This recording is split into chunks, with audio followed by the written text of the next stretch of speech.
We should probably have some theme music. I know. We don't have. Well, we can't because. Because of copyright. The copyright stuff, see, man. that would kill us doing that. That's just some kind of random tune that made up in your head. I probably. It's just like total nonsense. Yeah. Yeah. That's whatever. All right. Anyway. So I'm live on my channel. Let me make you live on your channel, baby. You rocking? Let me make sure over there. And rocking the here internet. It comes. There we go. We are rocking the suburbs.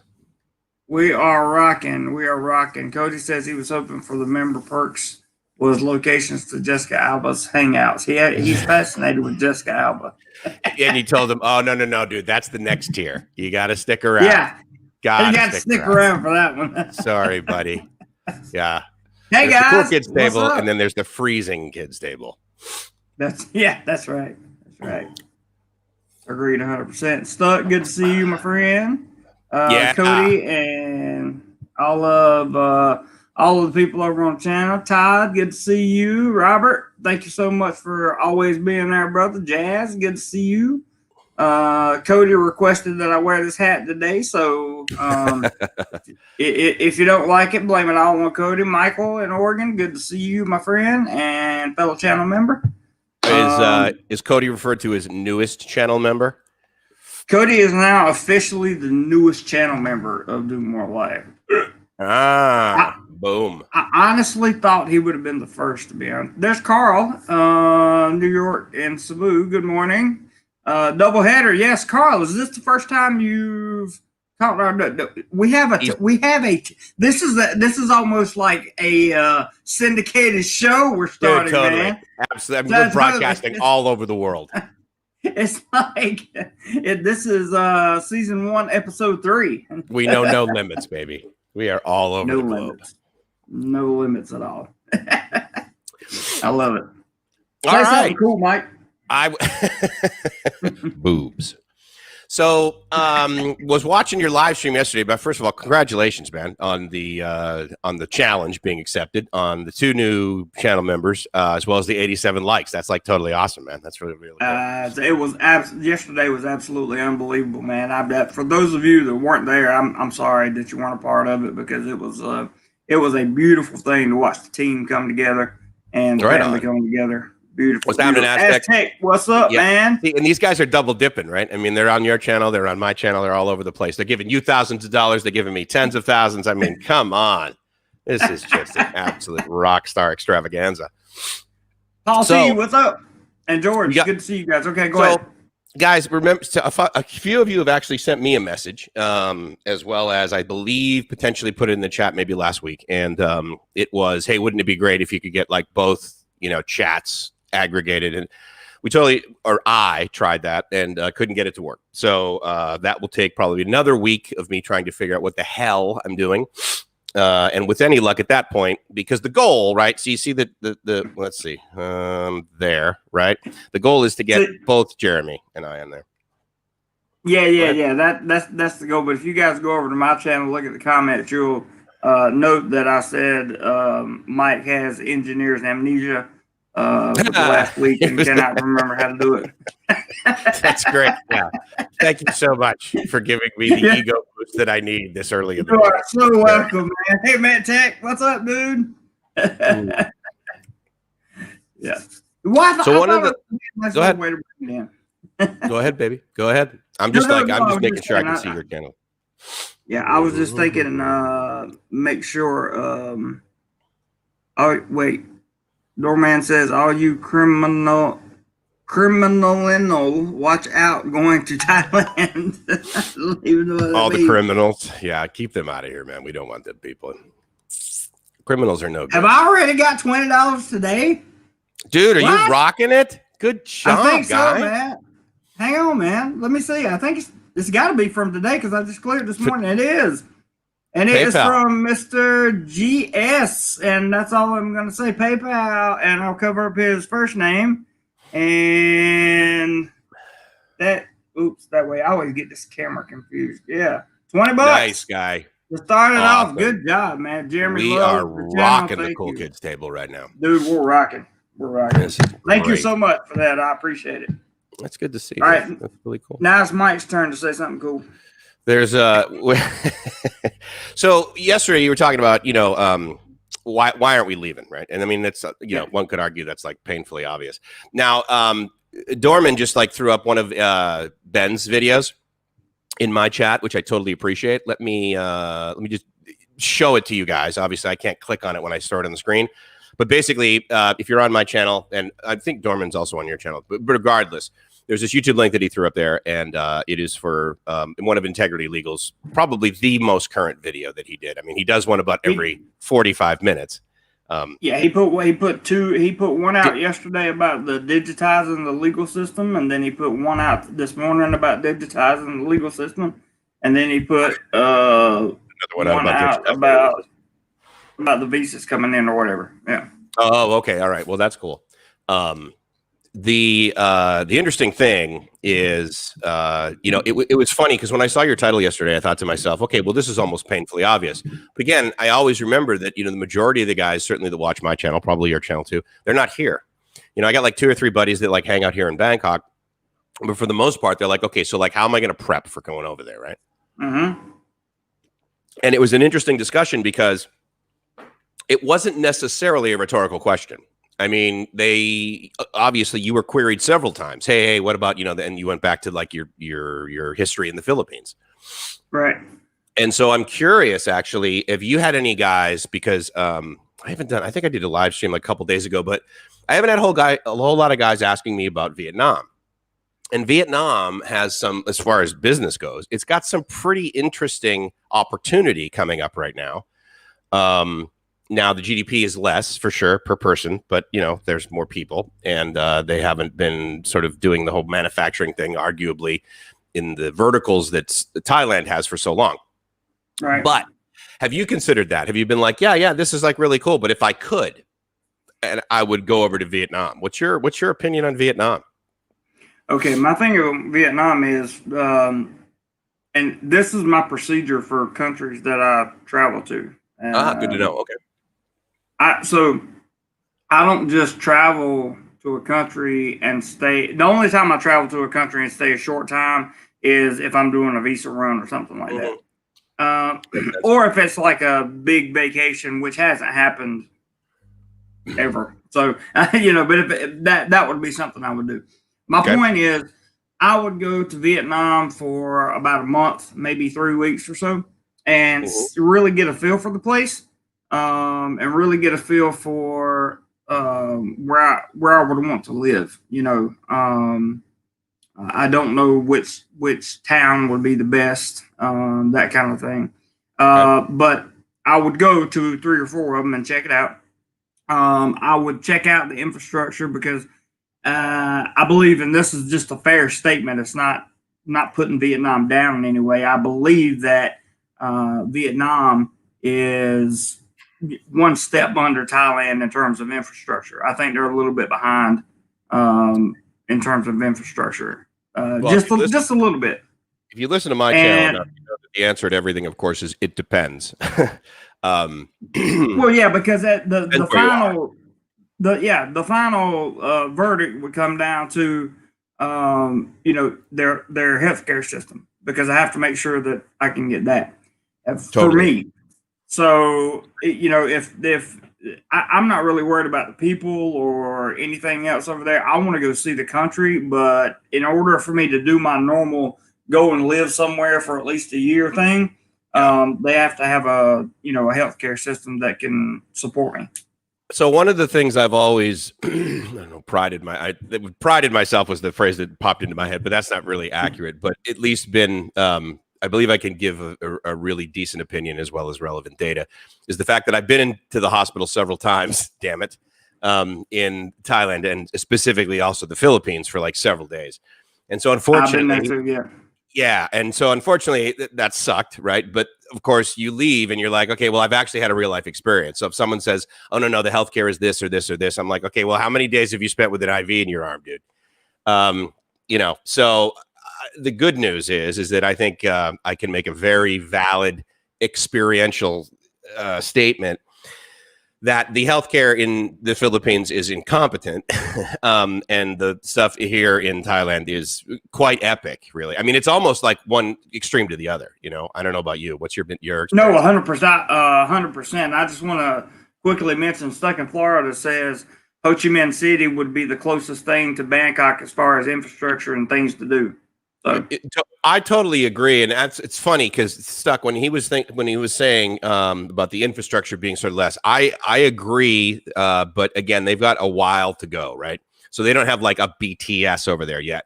They're gonna, right. They're rolling this thing out in like 7 years. They're working 24/7 on it. They're putting buildings up like crazy. They're also doing construction 24/7, but you know they're not there yet. Now the good news is that they have the sewer and they have the water and they have the internet and they have the electricity that's incredibly reliable now in Ho Chi Minh City. And then there's, you know, the pockets of it, right? The districts. But yeah, I mean, it's got some room to grow for sure. My concern with Vietnam, other than my own personal needs, my concern would be, you know, and I hate to put a negative connotation on this, but it is what it is. The bottom feeder of the expats, right? They're going to tend to jump over there because they're much, to the best of my knowledge. I'm not talking about every expat that goes over there. I'm talking about the trolls, right? They tend to jump to Vietnam really? As Thailand continues to stricken rules. Immigration, visas, that kind of thing, because it's easier for them and they feel like they can get away with more. And that's my fear, is that Vietnam will become overrun like the Philippines. You and I are both friends with Rike, and sure. I'm in a group with him, and every time he has a live stream, there is just the most enormous amounts of absurd trolls on his channel, and that bothers me a little bit. But a little bit, yeah. As in pancreatitis, really sort of bothers me a little bit. I, you know, you and I obviously were growing this sort of relationship we have, and you know, one of the catalysts for that was Rike, as well as his Facebook group. And I love Rike. I've known him for years, and he and I like hang out for hours whenever we get physically near each other, as well as, you know, on chat. Sometimes it'll be like an hour long. And I love hanging out with him and everything. But I had to remove myself from that Facebook group because I was like, guys, at least 51% of the time and the energy and the discussion in this group is about trolls. Now, I can appreciate the fact that you guys are sharing your solutions around trying to remove those from your channel and your life. Like, but this is negative energy. Guys, I'm retired. Like, I don't want to just, you know, and if you want to hang out with me, message me all day long. That's great. But I hope that was the case then. And since I've removed myself, I hope that there's a lot more positive energy that's in there. But yeah, I mean, his live streams, you know, I honestly, it was an interesting thing. I was on, you brought Rike and I on your live stream one time. I was also on. In fact, that's kind of how we met, sort of. Yeah. No, good point. Yeah. But then I was also on a live stream with, oh boy, not Jason, but Gio. Gio. Mm-hmm. And as well as you know, Rike and that sort of thing. And because of that and the energy that was going on in that Facebook group, I'm like, guys, can you just like please put that video, because I almost felt like, man, I don't want to be associated with these guys, which is not the right way to say it. But it was just really interesting to me how it seems like your description of Vietnam, the way you were describing that, I thought to myself, really, that's my impression of the Philippines. My impression is that there's a bunch of trolls hanging out over there. There's no question about that. Trust me.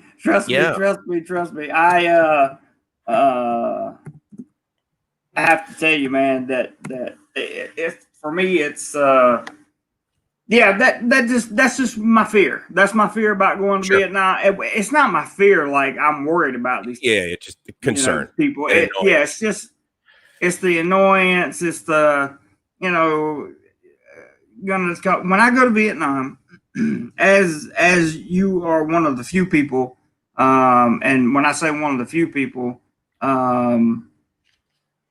I say you are one of the two people that know what my upcoming plan is. And Stripper. That's okay. Once that, he'll look fine. Yeah, he'll look fine in a nightie, guys. Just burn that into your brain. I'm gonna look good in the thong. That'll bring the PayPals right in. But I'm gonna go. I'm gonna go take on an endeavor at some point here in Thailand, which is going to propel me, hopefully, if everything works out right, propel me in a direction where I can travel a lot more. And if I can do that, and I can bounce in and out of like Ho Chi Minh City and some of the places around that, that's my goal with what I'm planning on doing here in Thailand. So the Stuck also said that northern Thailand is beautiful. Oh yeah, sure. But I like the cities, and he knows I like that. Hey, Mr. Mix, good to see you this morning. But Stuck in Florida, he makes a real good point. And as much as I love Da Nang, or as much as I love the idea of going to Da Nang, the world's greatest troll also likes to go to Da Nang, and I don't want to be associated. I don't want to be associated. I've already been in this space one time. I don't want to be in it again. Yeah. So no, it's proactive. You're proactively setting yourself up for happiness. I think that's a really great. That's exactly what I'm doing, Mike. Thank you for calling that out like that. But that is exactly what I'm doing. I'm trying to set myself up to be as comfortable as possible. Do you mind if I read a few comments real quick? I actually want to say yes.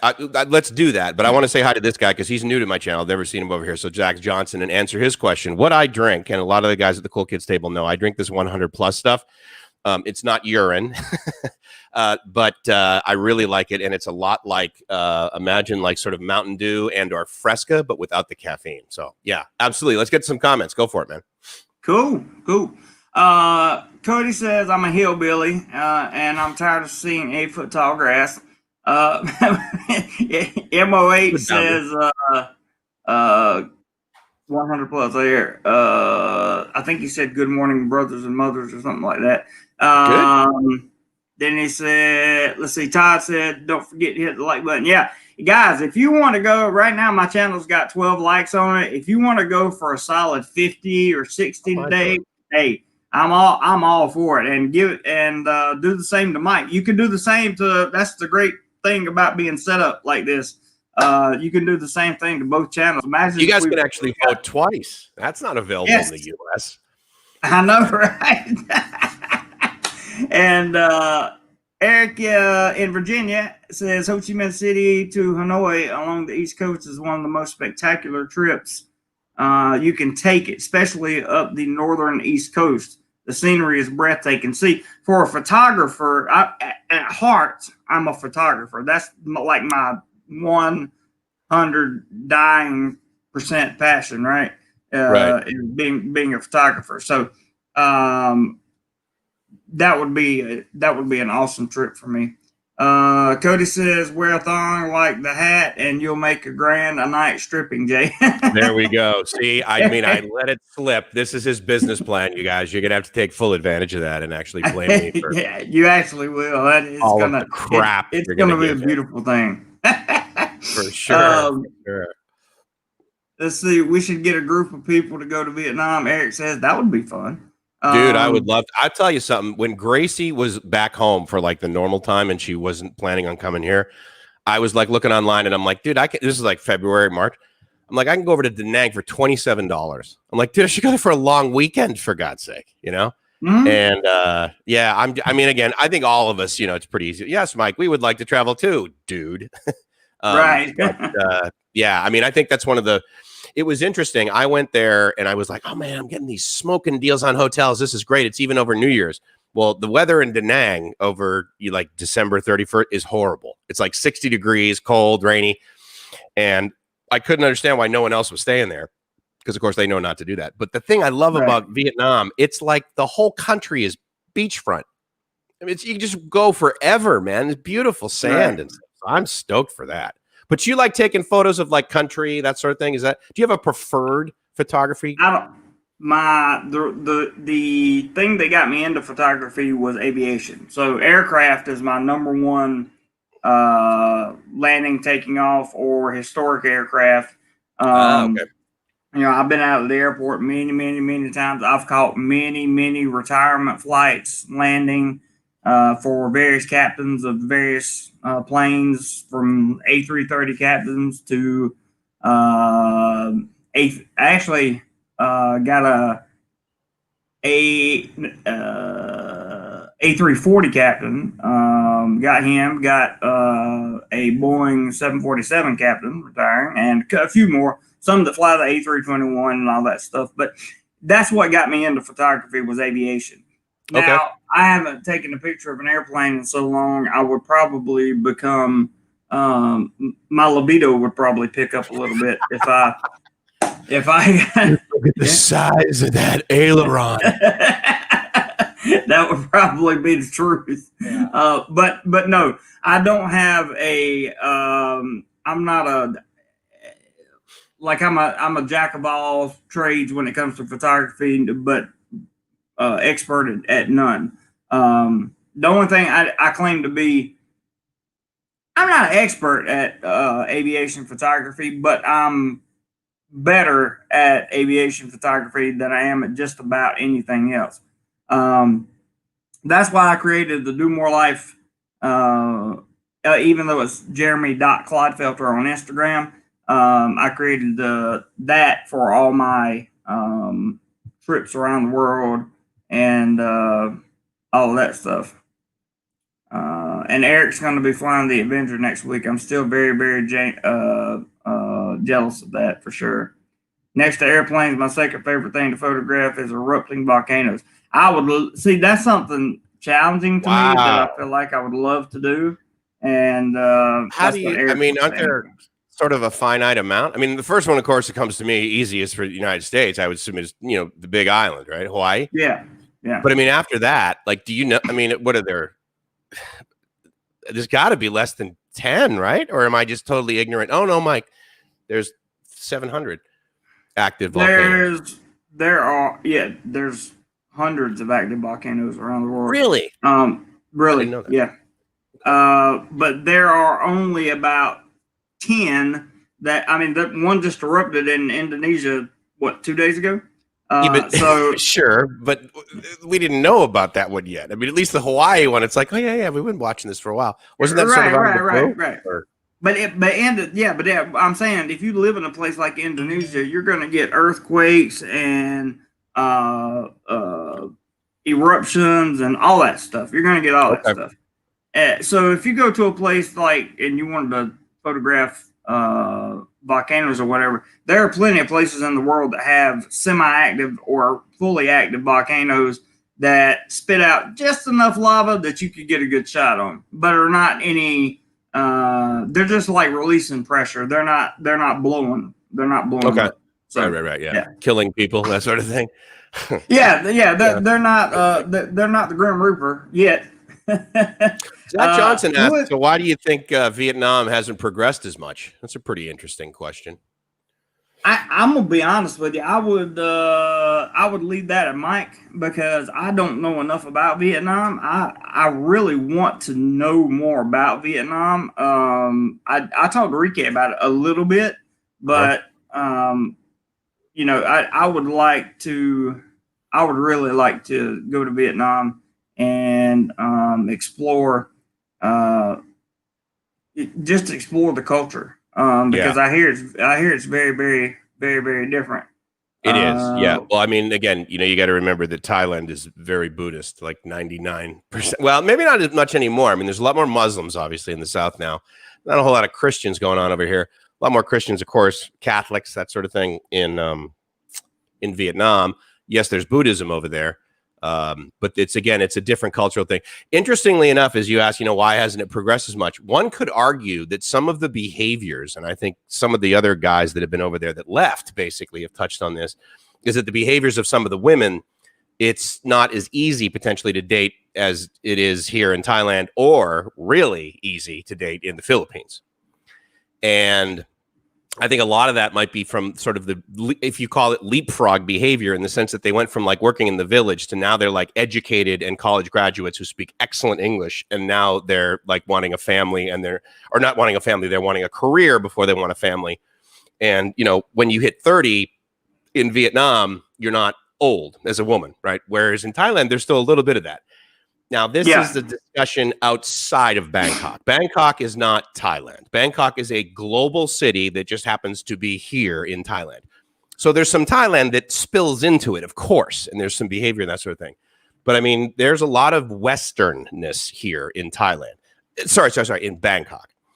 Now I live in kind of a Thai neighborhood. You live in a really Thai neighborhood, right? So you're getting a lot more of that sort of culture, I think, over where you are.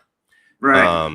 But again, you know, I mean, so it's interesting. So there's an infrastructure issue that was kind of squelched in Vietnam, and one could argue that's simply because it's not as easy to do business in Vietnam. Like, you can have a bank account, that's really easy. But I mean, if you're like starting a company and you want some venture capital funding, and you're like cruise over to the valley and you're like, oh yeah, I got this company that I started in Thailand. They're like, okay, that's cool. If your idea is like really good, then, you know, just move it over here. That's the default setting with the valley.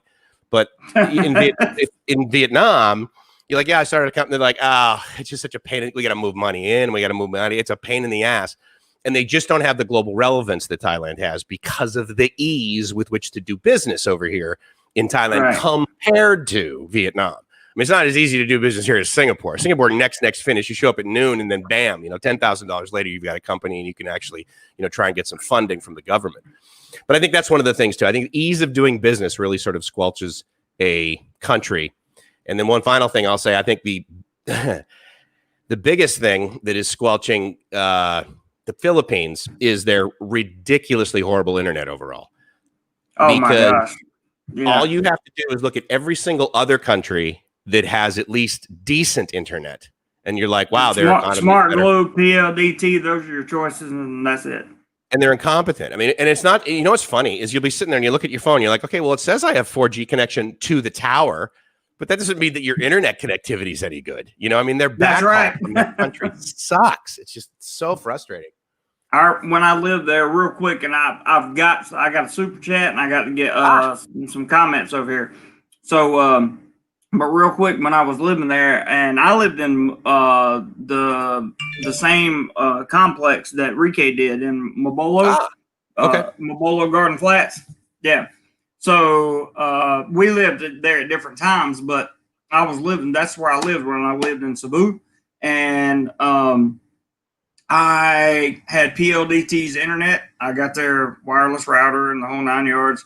The difference between, I think the top speed was like 60 megs down and 60 megs up. I believe they do over here in Southeast Asia, they do the up and down, same thing just about most of the time for some reason. And when I would be wireless, when it would be Wi-Fi, I would be I would get like maybe 10 megabits per second down and up. Plug that router, plug my computer into the router, all 60.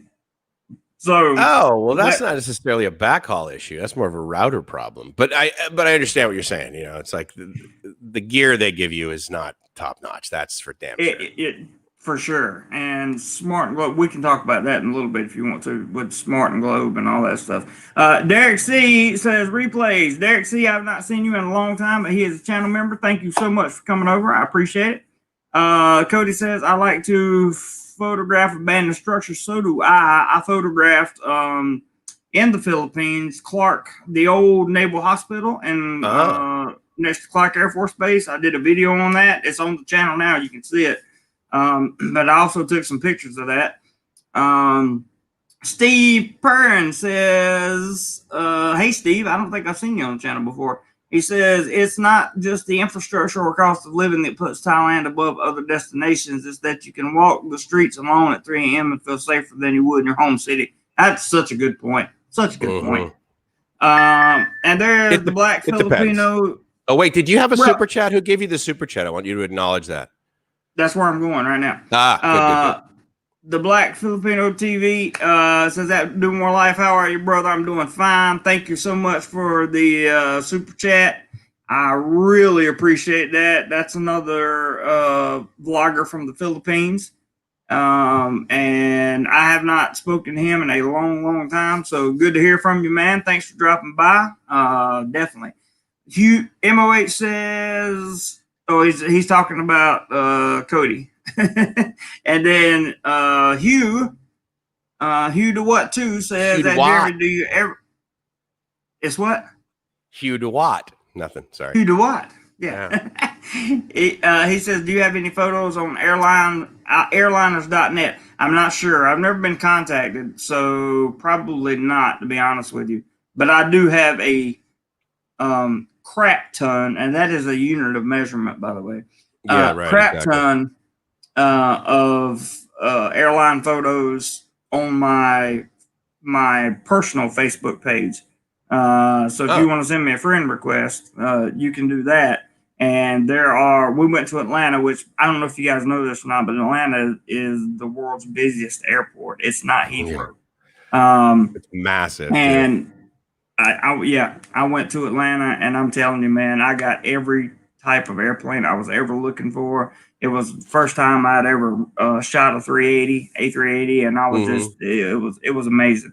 Dion the Nomad says, I think Vietnam is set to take off as a manufacturing hub now that companies have realized the risk of having everything made in China. That's a good point. Dion takes a while to ramp up, though. Yes, agreed. Dion says Apple has been moving a lot of their manufacturing there. And then Cody says, I've read Nike has a factory in Vietnam. They make like $3 to $4 a day. Is that going backwards? We'll talk about that in a second. Scott Selway, what's up, dude? Good to see you. And Robert, my main man, has put the PayPal account up there. And apparently somebody bought some Do More Life swag the other day. I think it's Eric that bought some Do More Life coffee cup. How about I was going to say, yeah, he thought he bought a mug, right? Wasn't that what he was saying on your stream? Yeah. I forget that you were watching. I'm going to get something to drink. Talk away, Mike. I'm listening. That's cool. Yeah, absolutely. So one of the things you guys mentioned about Vietnam is that the growth. Now, I don't know what the trajectory for Foxconn, which is what makes Apple stuff. I don't know what their manufacturing capacity is in Vietnam. Obviously, there's some for sure.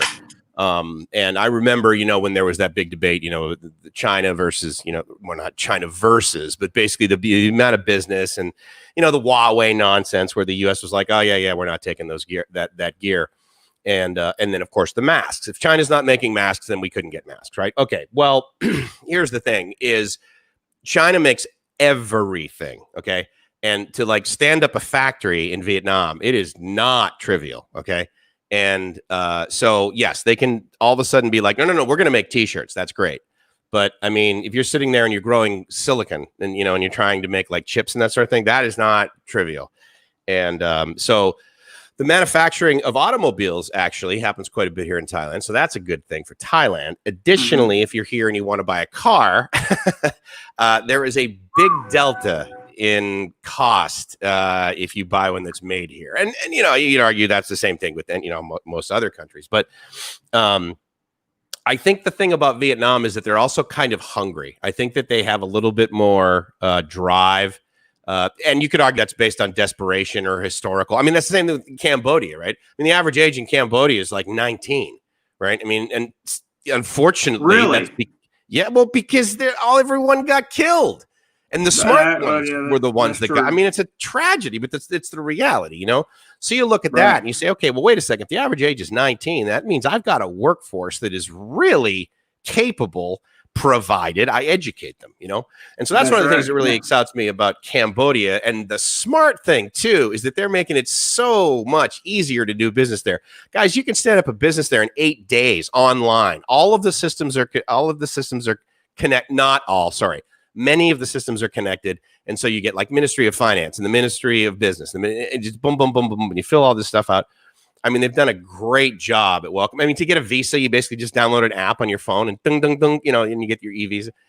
when there's not, this nonsense that's going on. But the point is that these countries that a lot of us from the US, I'm totally guilty of this, was like, it's a third world country, or it's backwards, or, they're riding around on buffalo. I mean, like, do you guys like take elephants, to commute down Sukhumvit? And it's just based on ignorance and not having, any sort of visibility into what's over here. And, again, like, I think we probably say this every show, which is like, get on a plane when you can, the minute you can get on a plane, and get elsewhere. Not necessarily over here and hang out with Jeremy and I in Bangkok, but get elsewhere, because, man, you open your mind and you think, wow, there's so much opportunity. Or at least I open my mind.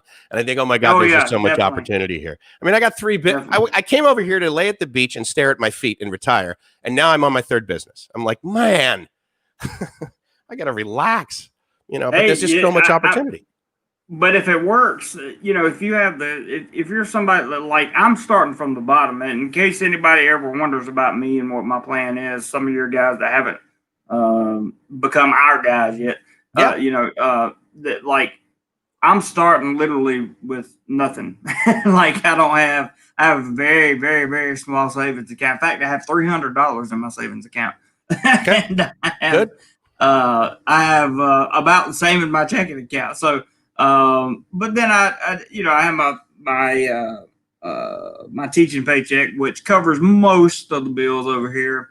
The only thing it doesn't cover is just if I have a bad month with my heart. If I have to have there are certain medications I have to take once every other month that are a little more costly than the other stuff. But you were talking about your insurance yesterday. Isn't that very comprehensive?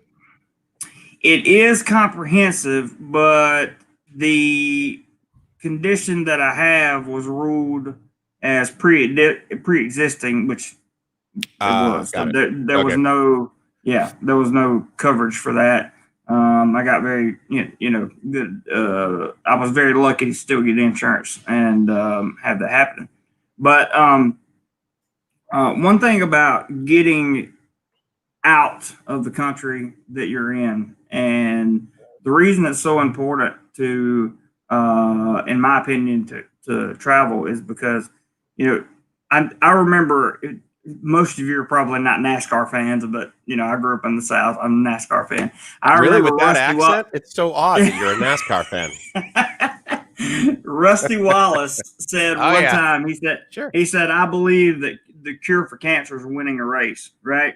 I believe the cure, metaphorically, of course, right? No, that's great. I believe metaphorically the cure for cancer is traveling. For me, there you go. It's actually not even. I mean, you have to travel to get the experience, but experiences are the cure for so many. If you're a depressed person and you're sitting at home right now staring at your computer saying, "I can never do that. I have." Issues and health and all this other stuff. So do I. Yeah.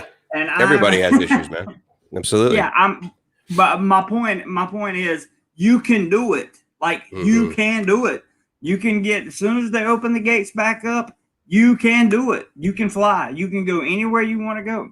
And when it comes to my plan here in Thailand, my plan looks pretty solid so far, and we'll see what happens over the course of the next 7, 8, 10 months, and hopefully Thailand will start letting people back in before 2021, but that doesn't look to be favorable at this. When you say that, I assume you're talking about the general tourist person, not someone with general tourists. Yeah, because they've already lined up a list of who they're going to let in and when. They've just only got to the first round. They hadn't got around to the retirement visa people yet, and a few other people. It's interesting. I mean, a lot of this also comes up. I did want to acknowledge a couple of the guys, Mitch and Patrick, also, as far as like getting a second passport, meaning dual citizenship.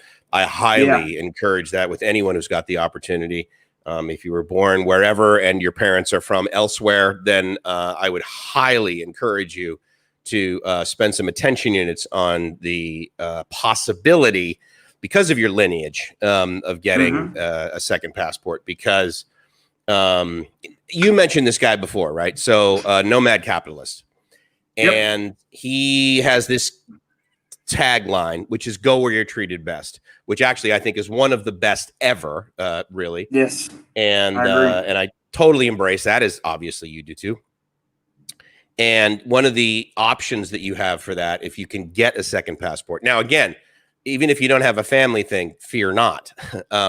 You can do a whole lot with a ton of money, but the majority of people don't have a ton of money, right? Yeah, and that's where I was coming. That's actually where my speech was going about the ton of money, is that I don't have anything. I'm starting from scratch, so it's not as easy for me to run around and start up a business as it would be for, like,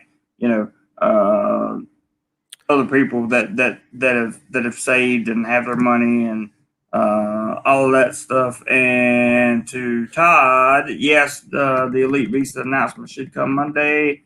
And Eric says, would you say there's no need for special air ambulance insurance coverage to fly you back to the States when visiting Thailand? No. If you can get that insurance, you get it, by all means. Please continue, Mike. I'm sorry. I did not mean that. No, you didn't. I mean, it's back and forth, buddy.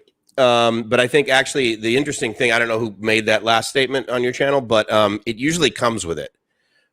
This sort of foreign insurance, it's pretty rare that they don't roll in some amount that is just ridiculous. Like, oh yeah, and we'll pay up to $3 million to fly you back to your home country. And it's like, okay, dude, like maybe this is going to cost me 70 grand. I mean, all in, like that's if I need, an IV next to me and all that, so again, the good news is that it gets thrown in quite, frequently. Right. And if you have to use it, I will also tell you that one of the sort of loopholes that I look for is that can I bring my spouse or even my girlfriend, basically? In other words, if I'm not legally married, or if I have a friend, like, can he join me too? And that's not as common, but you can totally roll that in too. So in other words, if there's someone that needs to join you to do it, and again, if you're leaving from the Philippines, you kind of got to have someone in the hospital with you. It's a very bizarre system. But nonetheless, if you have a companion that's there with you, whether that's your buddy or basically, girlfriend, whatever, for them to be able to join you then on the plane to go back home is really, it's pretty easy to accomplish. So that's a good, just option. To be clear about some medical stuff in the Philippines, I don't know that they do it here, because I've been to the hospital here and had an IV put in and I didn't have to go get it myself. But if you're in the Philippines and you're in the hospital, and they prescribe you medication, or they want to put an IV in or whatever, you better hope like hell you have somebody with you, in the Philippines. Go or pay somebody to stay with you, because they have to go to the pharmacy and get all that medication, bring it back. Nurses ain't going to get it. That's not going to happen. It is one of the most painstaking, ridiculous sentiments that I can say about the Philippines. Here's what I do in the Philippines, because for the most part, it's pretty hard to find a hospital in the Philippines that is more expensive than the best hospitals here in Thailand. So wherever I am, wherever I'm sick in the Philippines, I simply ask 5 or 10 people and try and get a consensus. Where is the best, most expensive hospital? And then I tell the ambulance driver to take me there, because I did have the experience of, well, you can just walk next door to get the medication. I'm like, I will pay you $1,000 to walk next door and get me my goddamn medication. And so I've discovered that at the decent hospitals, I didn't pay for I paid for it afterwards. It was on the invoice afterwards. But they bring in the invoice, and then they charge me for everything, which is, that's fair. The pillow, the sheets, all that. But yeah, the better the hospital, they were bringing me medication. And in fact, Gracie was like, "Oh my God, this is amazing. They're bringing you medication." And I'm like, "Yeah, honey, that's what they do in hospitals." And she's like, no. Silly gringo. Yeah. Right. Right. Yeah. But that's an important point. Dion asked, what is the name of the other channel here? And that is Live My Ass Off. That's the name of Mike's channel. So probably looking to join up over there. Go over there and subscribe by all means. Mike's got great content. Rubber Mac says Thailand has great medical. I agree. You think? Mr. Mitch was answering him, and Dan said, thank you, just subscribe. So you picked up a subscriber. Hey, thank you so much. I really appreciate it. Stuck says, Mr. Mitch, I'm a bit slow responding. I'm eating a late dinner. Boy, this ain't a late dinner. This is like midnight snack for you, man. Yeah, absolutely. But everything, I'm looking at the numbers over on the channel. Don't forget to hit that like button, guys. Like button. Let's see what we can do. Go like button on my channel, like button on Mike's channel. I'm very interested to see what we can do with all these people in here. I mean, yesterday we got 87, and I had at the very most 52 concurrent viewers. And right now I'm sitting at 53. So I see that. You and you got like 22 likes, man. That's epic. Good for you. Yeah. So we're going up here. This Sunday the thing that we just decided to roll ourselves into, Mike, it seems to be working pretty good. I love it's really cool. I mean, and again, StreamYard wasn't like, hey, let's make this, technology so that these two guys can use it. No, I mean, this is a needed thing. And again, it's the infamous 2 heads are better than 1, kind of thing. But 2 heads are better than 7, for God's sake, a lot of times. And what's interesting is I'm also doing another podcast with a buddy of mine who asked me about. It's called Bangkok Strange. And we're doing that here in, as you might guess, Bangkok, right? Right. And, obviously the theme is what's strange about Bangkok and what occurs in Bangkok. And again, to sort of the education of the U.S. about what occurs over here. So at the end of the day, it's very similar to what you do, what I do, what a lot of, foreign vloggers do. Say, hey, buddies, back in, Texas, California, Massachusetts, this is what occurs over here. And a lot of the time it's, 2 guys just like talking about, oh, this is my experience. Really? I went to the exact same place. Here was my experience. Different. Crazy, right? Yeah, completely different. Yeah, that happens so often. Yeah. I mean, how many buddies do you know that they're like, oh, dude, I was watching this stuff on YouTube and I went to I went to Nana, I went to Cowboy, or I love this one. Man, I went to Pattaya and I had the worst time. A buddy of mine says this to me. Went to Pattaya, had the worst time, couldn't meet any girls. And I'm like, okay, well, he didn't watch my video. I don't think if you went to Pattaya and your takeaway from Pattaya is I couldn't meet any girls, then you didn't have any money. No, but even then, tongue in cheek. Yeah, no, dude, just go to the goddamn mall. I mean, I'm not saying you're going to meet a girl and sleep with her that night, for God's sake. I mean, have some healthy boundaries, but it's like, dude, that's like, oh my God. I just flashed on this. I also had a buddy of mine went to Cebu and I said, look, dude, Enrique was there at the time. He's like, what should I said? Look, find this guy. I connected with him, connected the 2 on Facebook, sit down, talk to Enrique. He sat down, he's in Cebu for like 10 days. Again, couldn't meet any girls. And I'm like, dude, did you go to Ayala for like 15 minutes? And real quickly, let me tell you my Philippine story about how easy it was to meet a girl. I got off the plane. I went to my first Airbnb, and as I went into Cebu the next morning, I got there at about 3 o'clock in the afternoon. So I went to sleep, about 11 o'clock. So I would be on time schedule, that kind of thing.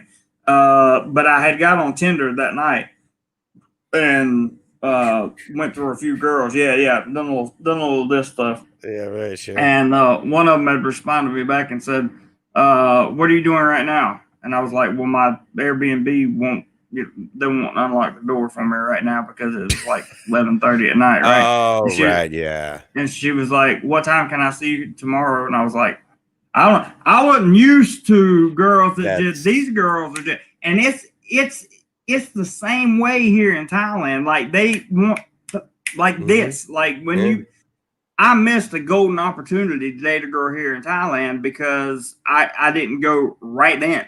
Like I didn't go right then. She was like, if you can't come now? And I'm like, no, I'm sorry. She said, okay, how about tomorrow?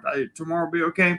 I said, maybe. I don't know what my schedule is. And I had to call and I said, listen, I can't promise you what that I can be there tomorrow. And that's exactly what she said. Bye. Yeah, well, because the interesting thing is they have as much sort of opportunity as we do, if you think about it. She's like, well, I'll just find some other guy. You know, absolutely. Where was this? Bangkok? No, with the Filipina, it was in Cebu.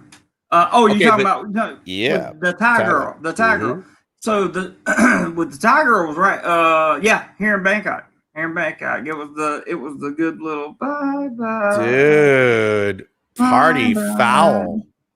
Party foul, big time, man. Yeah. And here's my whole thing. It's because I haven't got my apartment cleaned yet. And what I'm going to do after our 18-hour live stream today is I'm going to start cleaning this apartment. And then tomorrow, while I'm working, I did contact the services of the apartment, and they do have cleaning for the apartment. So how much? I'm gonna let them come in here. I don't know. I didn't ask. Because at this point, I really don't care. I'll pay whatever it takes.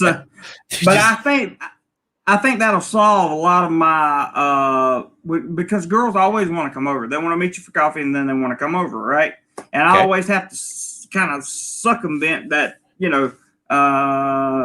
that part about coming over. I'm always like, there's something, my water's broken, something, right? because my water's broken. What, did you just have a baby? Dude, my water broke. Don't lob that over the net. They'll be like, look, we get that the whole sex change thing happens here in Thailand, but you are not producing chicks with that beard. Definitely. That's not, your water's not breaking, gringo. That's a good point. That's a good point. But hey, I've had to tell them that in the past, and I don't want to have to tell them that in the future. So okay, so how many guys, buddies of yours, who have at least been over here for more than 15 minutes, have heard you make that excuse? I'm going to hold you accountable here, and they've been like, "Dude, bring her over. She'll start cleaning your apartment." Every one of them. Thank you, guys. You are the cool kids table. Well done. Every one of my friends are like, unless you have like growing mold, just even still on your walls, they're like, bring the girl over and she will clean the place. Yes. And I'm like, okay. Opportunity for her to help you. Opportunity for her to help you. I mean, that's the thing. I'll tell you right now. So I got in an accident. I fell out the back of a bot bus. Story for another time. But nonetheless, second road, Songkran. Shocker, right? Anyway, so I fall out and I skin my knees. Now, up to that point, I'm single, right? But up to that point, I met, let's say for the sake of argument, 5 girls. And, you get their line, right? So you start communicating with them. Of course, the minute you wake up, their expectation is he should be speaking with me right now. Right now. And anyway, so after I fall, then I go to the hospital, I get cleaned up and I do blah, blah, blah, blah, so several hours go by.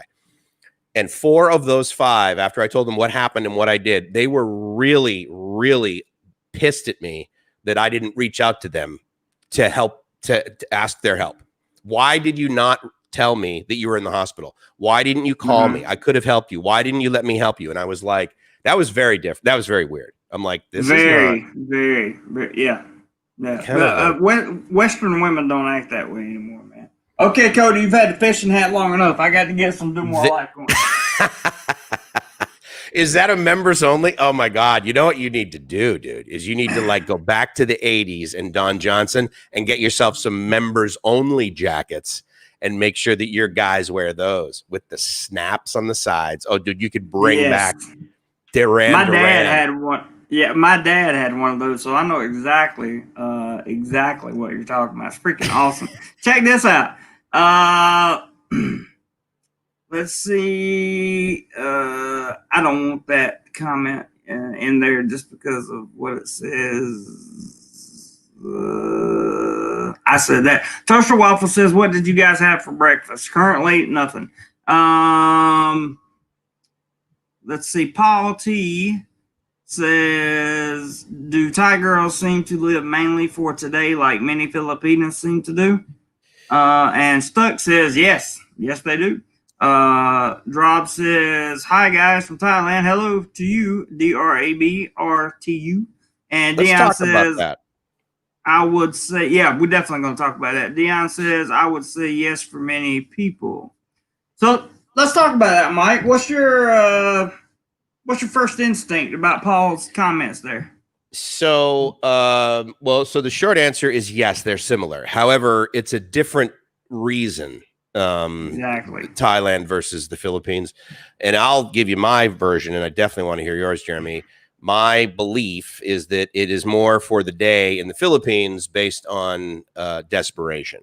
They don't have the money, but like they're really hungry, so they better eat now. Kind of like if you give a dog like a ton of food and they're not like super trained, they will eat all of that food because there is a chance that there will not be any more food. And that's sort of the animal, reaction.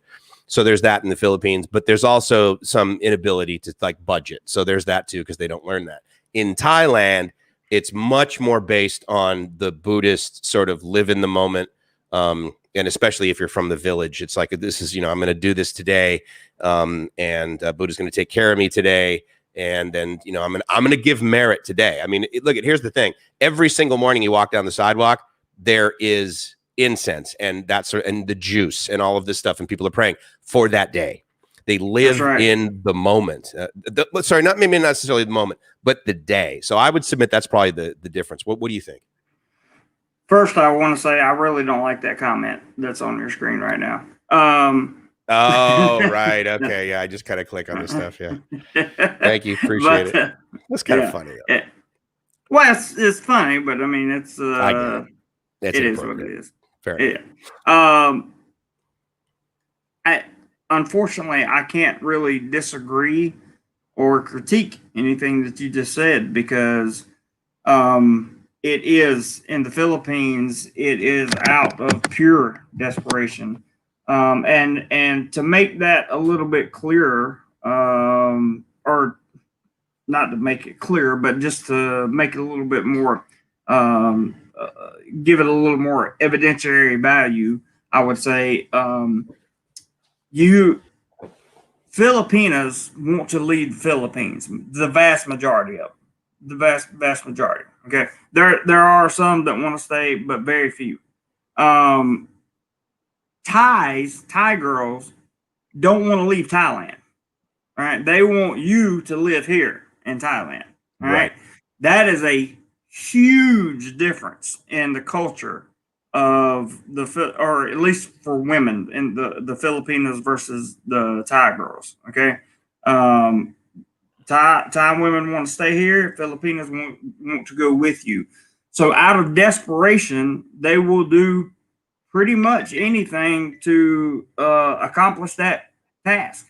And in Thailand, I'm 100% in agreement with Mike. It's more of today because the same social interaction can take place in the same day. I think you guys are all following what I'm saying.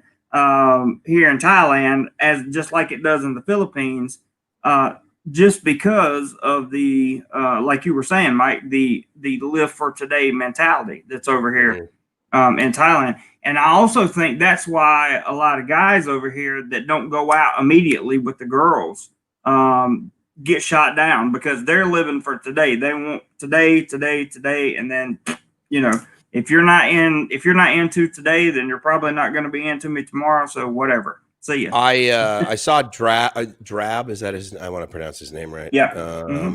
Anyway, and he mentioned you guys probably haven't dated educated girls there, that sort of thing, and they're very focused on the future.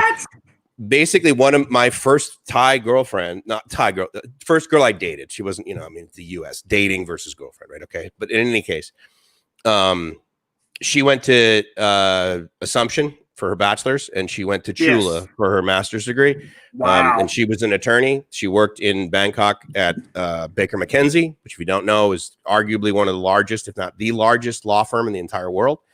Over there, just south of Wireless, right across from Lumpini Park. They're one of their main offices here in Bangkok. And and I understand why you said that, because yes, she had more of a future outlook, but I can tell you that a great deal of her behavior was absolutely focused on the moment as it related to her emotions and the response that she would have to a lot of things. I mean, you got to remember, I don't care how educated you are in Thailand.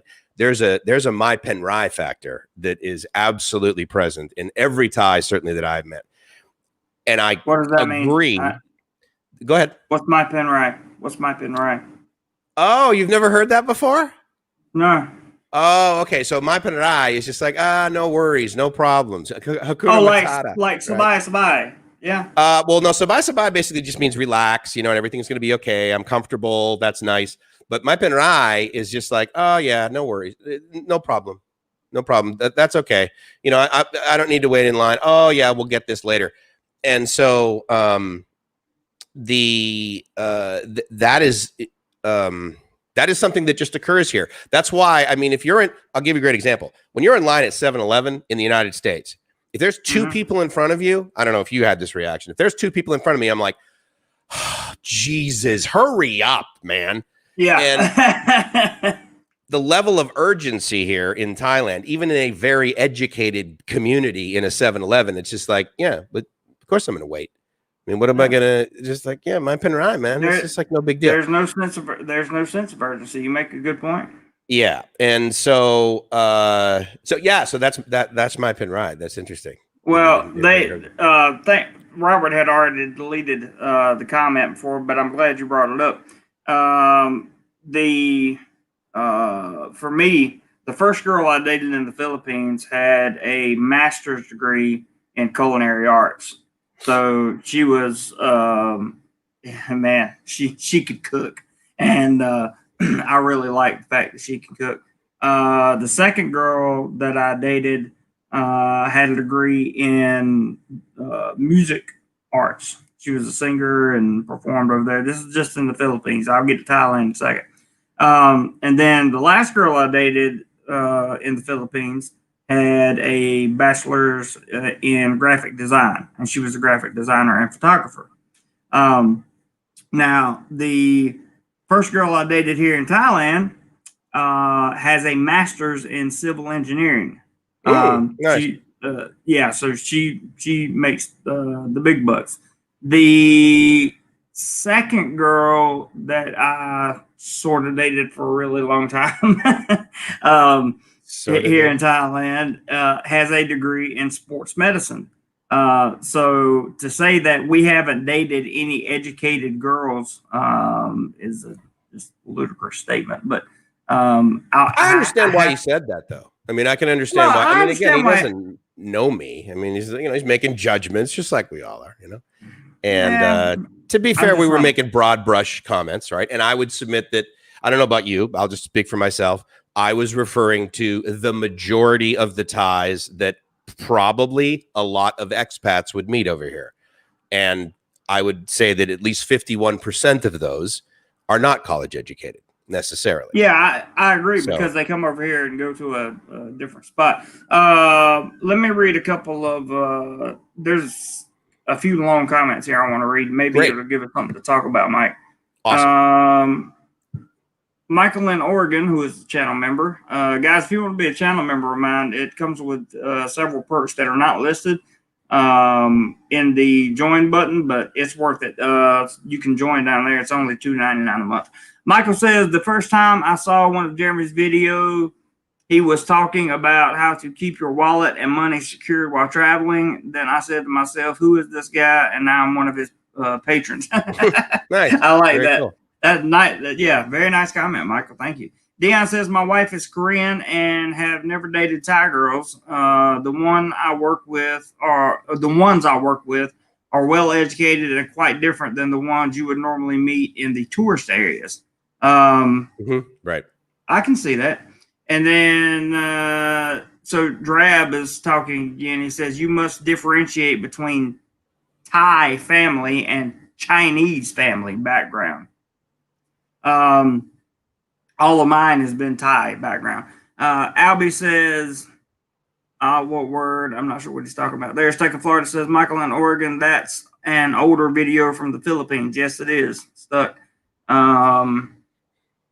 Let's see. We have Toaster Waffle says, I'm glad I found this niche corner of the internet. I'm traveling Thailand vicariously through you guys. Hey, man, there's nothing wrong with that. Nothing wrong with that at all. Let me remind you all, there are 62 people in my chat right now, so I've only got 33 likes. Let's pump away at that like button. Pump that like button. I've become fascinated with the like button. And you're fascinated by it? How does it even work? Big World is in here. He says, is how I can say it used in I don't know. They're talking about Thai language. 78% says yeah. Robert, go ahead and do that. There's Rupert.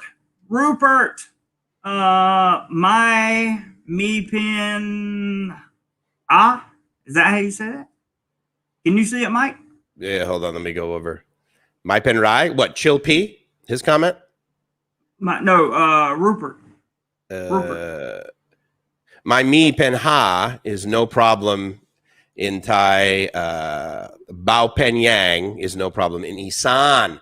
That's a big difference. I have not had the experience where I met someone who was so from Isan that they only spoke Isan words. I've heard a few.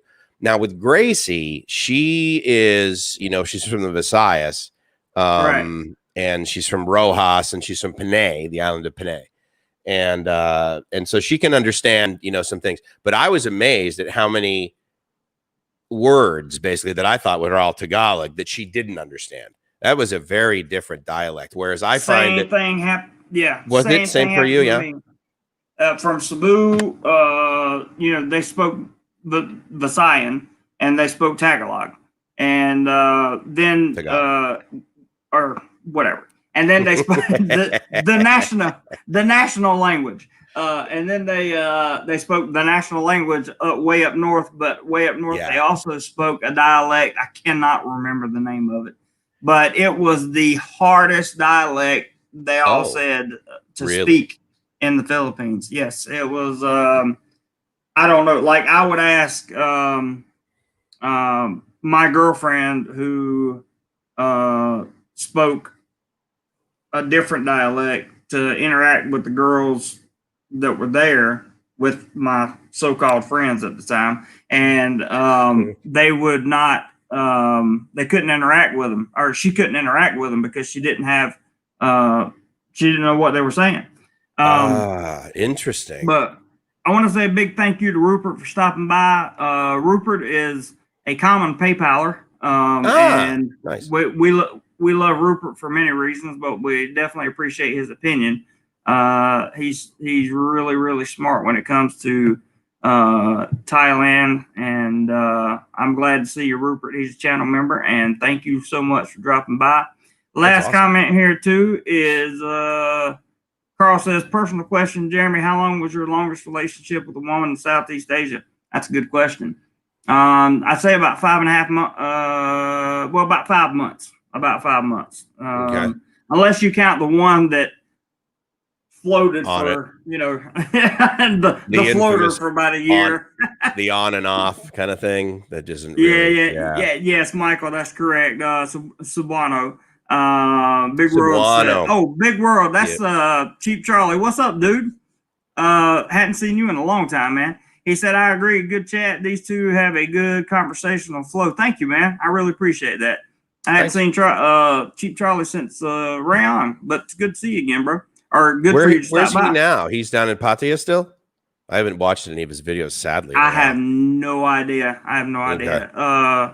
Carl says Ilocano. That's it. Ilocano. In the northern part is the language, Jeremy. That's right, Carl. It's Ilocano, and we were in the Wave of Vizcaya, that area, and that was the hardest language. Ilocano. Actually, it wasn't that one. Ibang, it wasn't that one either. So it was definitely Ilocano. That sounds right. Right. Okay. Yeah. So anyway, way off topic. Continue. No. It's all topic. Hike asks me actually pretty decent question. Where did you pick up your Thai vocabulary? Have you studied? So the short answer is the way that I first picked it up was just physically being in Pattaya. Okay. So as you might guess, the first thing I learned was Sawadee krap, right? And then I learned like what the krap ka what difference was, male, female, right? And then there were just other things that I sort of learned along the way, the basics, right? Bathroom, nong song sam si ha hook, how to speak, the numbers, that sort of thing. And then I got a Thai girlfriend. And the first one, again, was the very educated one back in the United States. The second one I also met in the United States, but she wasn't as educated. But she lived in Nakhon Ratchasima. Korat, right? And so that village had me in it. And right. everybody else was about a foot shorter. Let me just say that. Yep. And so you had no choice. Yeah, but it's a classic immersion, right? But even then, like we would go to big events, right? And they really wanted to practice their English, which I can totally appreciate.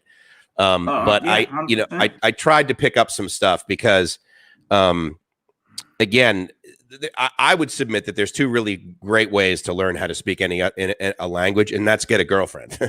But the second, and that's the reason I say that, not just because, you're going to be with her, but like when you really start getting involved, right? I would submit that there's a whole lot of emotion that you're going to need to sort of articulate.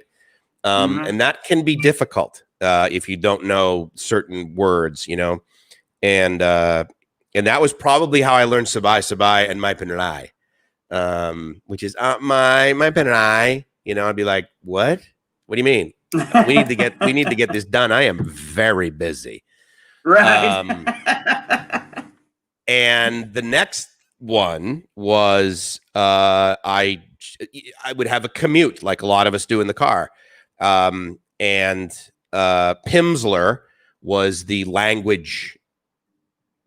Not school. What's the word? The language solution, instructional, solution that I used. Right. Because I heard from a bunch of people that Pimsleur was better, in air quotes, certainly for conversational, not reading and writing.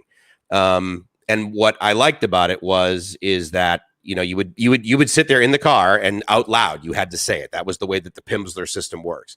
And so that's actually how I learned phrases like "Pom pu daiภาษาไทยนิดหน่อยครับ," which is basically I know how to speak a little bit of Thai.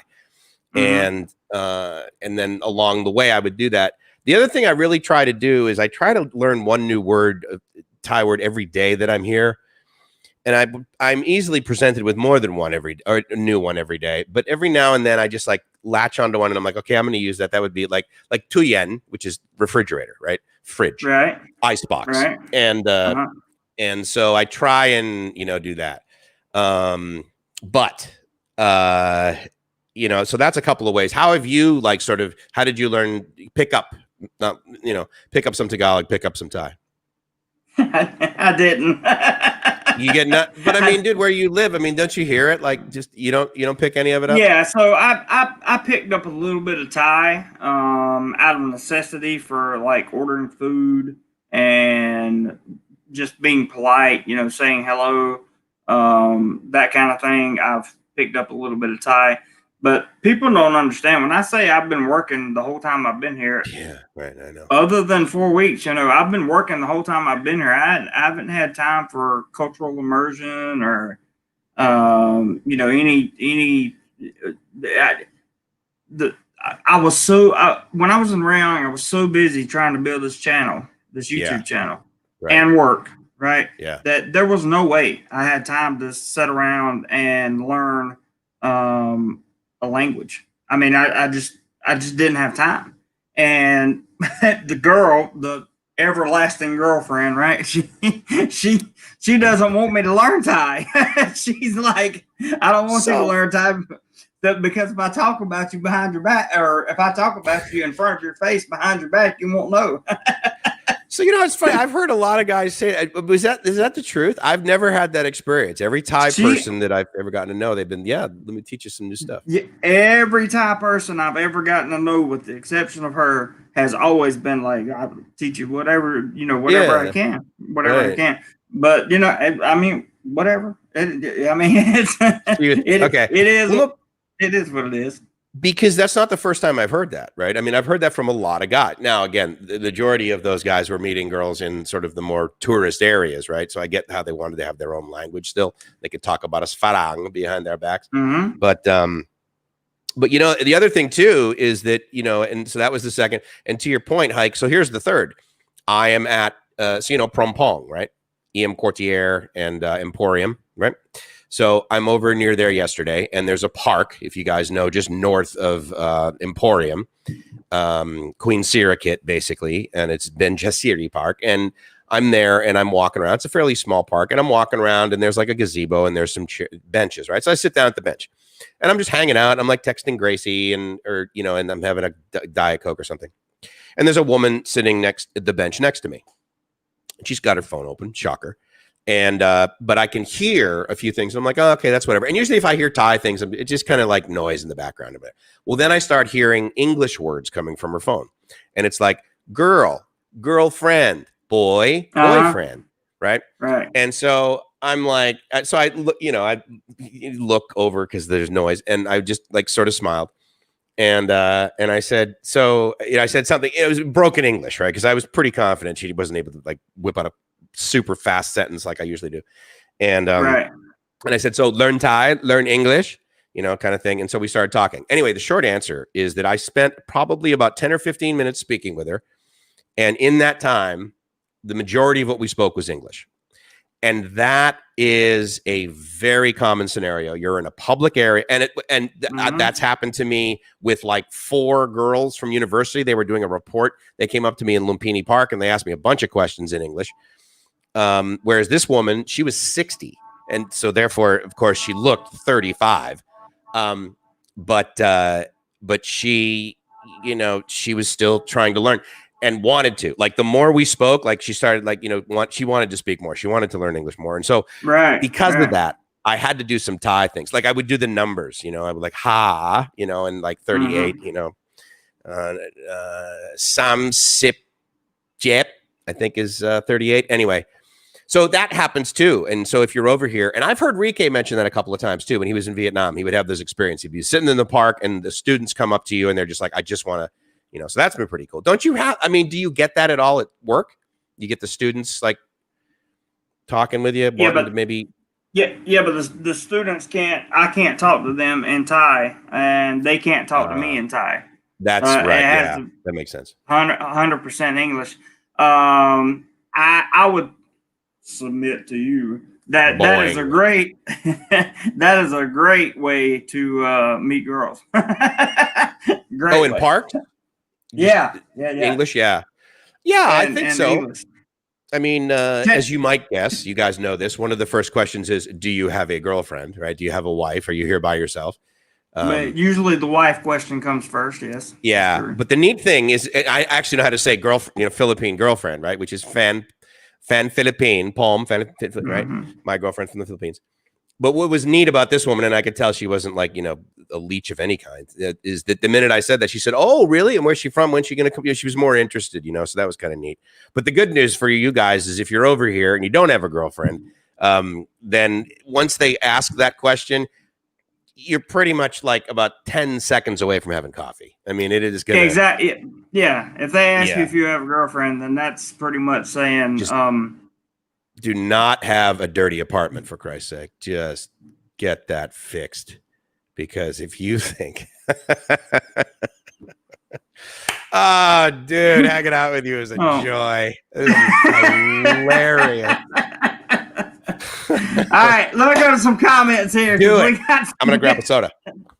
Okay. Harley says relationship in Thailand always means financial support. I think relationships pretty much anywhere in the world means financial support from both parties, in my opinion. Toast Waffle says, do they have chain stores like Walmart there? Yes, they do. like Tesco Lotus. We actually discussed this yesterday. That's a good question. Tesco Lotus. And where do you guys do your shopping for basic necessities? So Tesco Lotus is a good basic necessity store. The pharmacies around here, like Watson's and Boots, you can get basic necessities there. You can get them at these small little outlet shops. You can also go to a chain called Macro, which is like Costco in America, and you can buy bundles of things there for sure, and buy everything in bulk. Stuck disagrees. He says no Walmart in Thailand, but they have. Oh, okay, I see what you're saying, Stuck. They have stores like it. Dion says no Walmart. The closest would be Tesco Lotus, yes, which is a chain from the UK. That's correct. Big Bro, Big C is like that.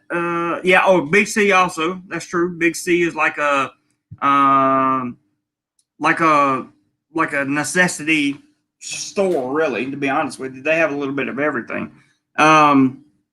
A large chain store like Walmart, that's true. Harlet says Home Pro is a big household goods store in Thailand. That's true. Charlie says, I was watching another live stream. They said the schools don't want the English teachers to speak Thai. That's true. They don't. So if you speak Thai and apply for a position over here, I probably wouldn't say that I spoke Thai on there unless they specifically ask. Dion says, how long did it take you to grow your channel? I started making some travel videos over the summer to stay busy, but not much traction. I started like actually trying to build a channel in August of 2017. So it's now been 3 years. Yeah, it's now been 3 years. It is 2020, right? Yeah. Okay. 3 years. Harled says lots of Thais learn English, but lack the confidence to speak it the same way in the Philippines. They learn English, but they're insecure about speaking it, really. Same way I am with speaking Thai. I'm very insecure about speaking Thai. I can speak a little bit, but not much. Rupert says my girlfriend doesn't want me to learn Isan for the same reason. That's funny, Rupert. I like that. I'm glad I'm not alone, man. You know, Roger. Hey, Roger. Roger says, Har, that's probably not always true, though it probably is a pretty good percentage. Agreed. Carl says, Mike, when I visited Thailand, my Filipino wife is always mistaken as Thai. They will start speaking Thai to her. Does Grace experience this with you? We'll let Mike answer that in just a second. I got 2 more comments here. Dion says Lazada is the best place here to get stuff, their version of Amazon. That's true. And Cody says back had a Philly wanted to chat. Okay. Had a Philly. A Philly. All right, guys, we got 40 likes and 57 people watching. Come on. Hit that like button for me, pretty please. Hit that like button for me.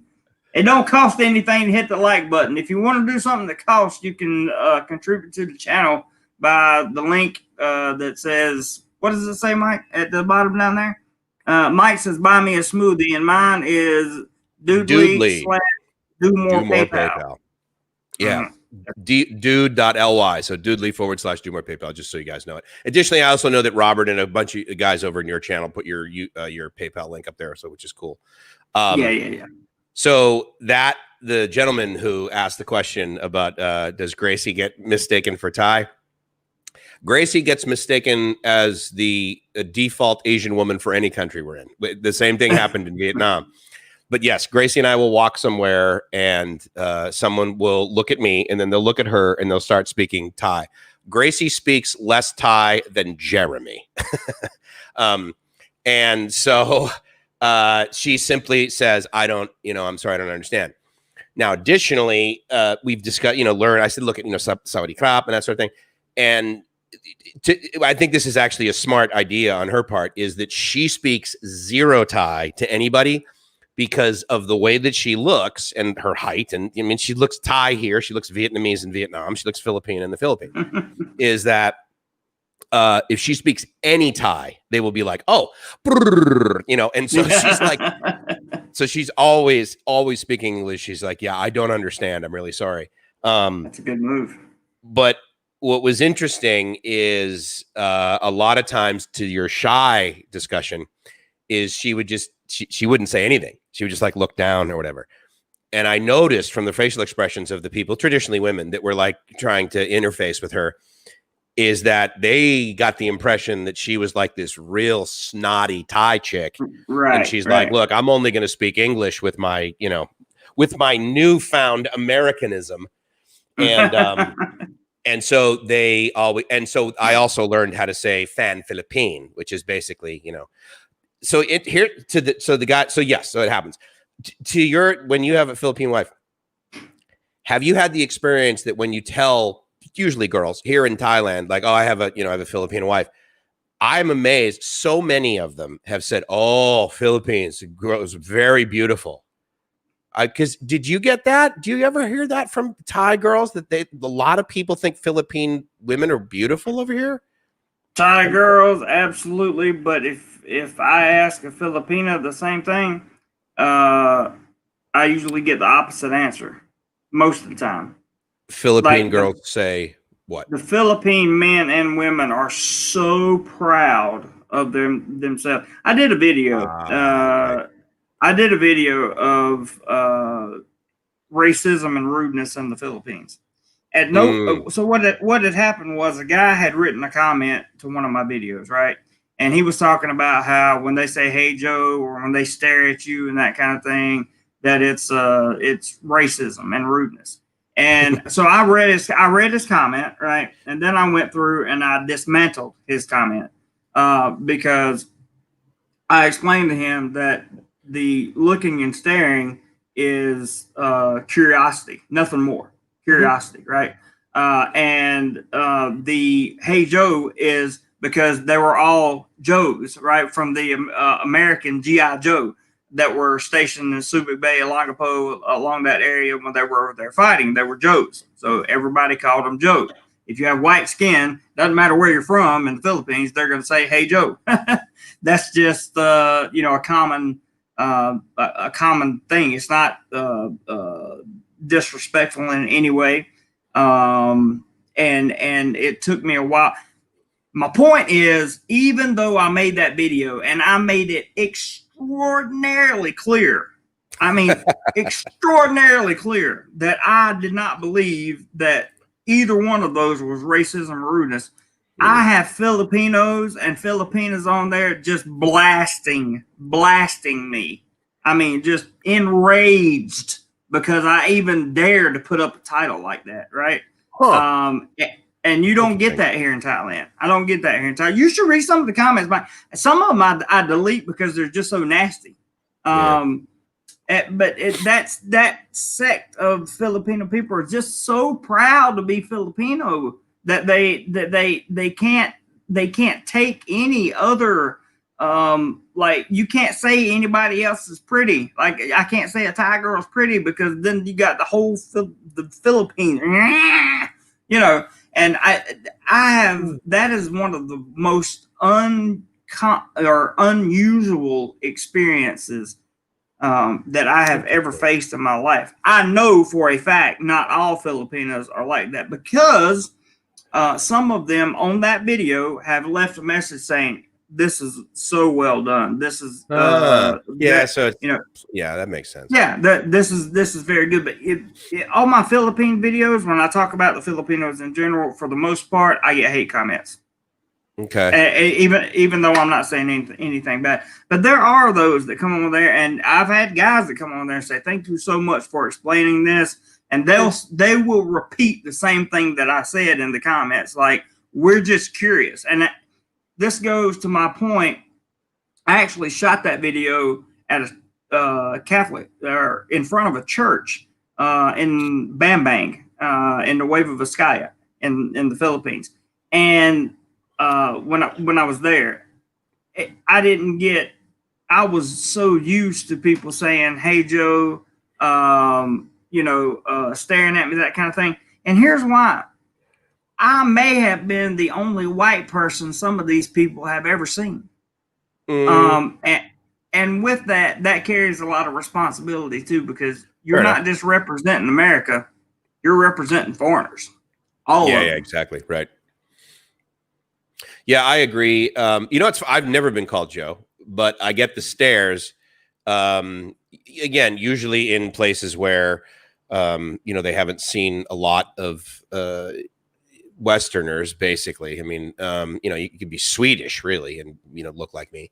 But what was interesting is that I got it in a place called Sikihor. If you guys don't know, that's an island, basically, right off Dumaguete.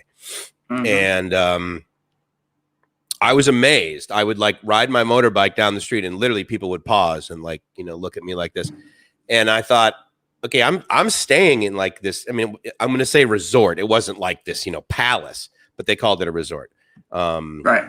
And pretty much the only people staying there are foreigners. So I just thought it was really weird. But so did Gracie, because I went there the first time by myself, and then the second time I went there, it was both of us. So we're on a motorbike, and I'm cruising around, right? And they're looking at me like this. I have noticed, though, that when I'm with Gracie, I get a heck of a lot less stares. Mm-hmm. Did you ever? Mm-hmm. Did you notice? Yeah. Yes. And except for the kids. The kids are. I've had that experience when you pull up to a neighborhood and all the kids run behind you. And I was and they all have to touch you. They all have to touch you. I thought that only happened in the movies. I'm like, this is crazy, but they're also damn nice. I mean, shoot. They are really, the kids are really nice. I found, I guess what happened to me was I thought I was hanging out with good people in the Philippines, right? And I'm talking about expats. Westerner. I thought I was hanging out with good expats, right? And really, I was hanging out with human scum.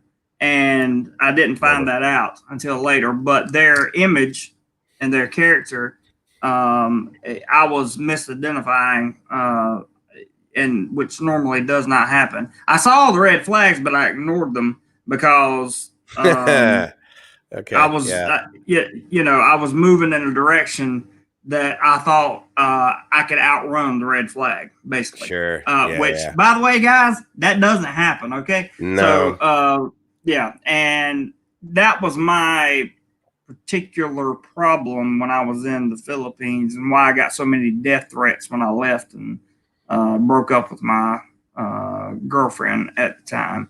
Right. And then, she got on with those expats and tried to smear me all over YouTube, and it happens. It's all good. It's interesting. It's no big deal. I've heard that occurs, potentially over here. And if you know anything about my story, the only people that ever screwed me over in Mexico weren't the Mexicans. The only people that ever helped me in Mexico were the Mexicans. The only people that ever screwed me over was some lady from, she was older than me, but retired down there, and she's from San Bernardino, California. And incredible liar. And so that's sad. But I'll tell you, it's a great learning experience, man. I mean, it is a tremendous learning experience, because you will really be able to see bullshit coming. If I see a pink flag now, I run the other way. None of this red flag nonsense. I'm like, yes. That flag has got a tint to it, because I got no. Why? What's the ROI? I'm like, maybe if I spend another 15 minutes with this person, they'll be cooler than they are right now. False. False. Completely false. Completely false. There is, and I've started to look at as serious as I'm trying to take this YouTube stuff, and I'm trying my best to, build myself a base, a platform, something that I can, become financially independent on myself, which is the whole purpose of this thing. Which is why you should hit the like button right now. Absolutely. Yes. And then you should go to Mike's channel, hit the like button. We got 47 likes over here so far. Nice. So, it would be nice to get at least 60. That would be awesome. I'm at 25 now, which is great. Thank you so much for the instigation, Jeremy, that you just did there. Oh, I'm such an instigator, dude. I'm so good at it. You want to talk about Dion's comments there? Dion, yeah, I'm going to go through a couple comments real quick. Behind? Okay, awesome. Cool. Yeah, catch up for sure. Yeah, I'm behind just a little bit. Toasted Waffle says, why do they not want English teachers to learn and speak Thai? Because they don't want you cheating. If you're in an English program, if you're in a like an EI program or something like that, you can speak Thai to the kids. But generally what will happen is you'll have a Thai teacher in the room. You teach English, and they'll translate it in Thai.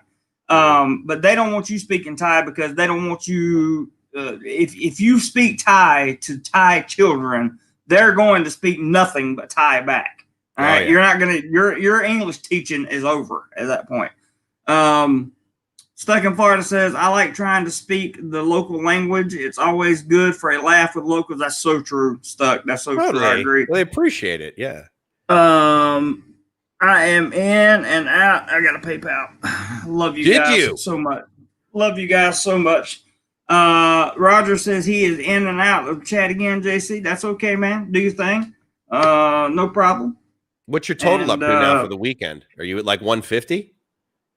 I don't know if this guy wants me to show his name or not. Hang on, I got to get on the right screen here. I'm not sure, to be honest with you, Mike. Hang on one second. Center. Here we go.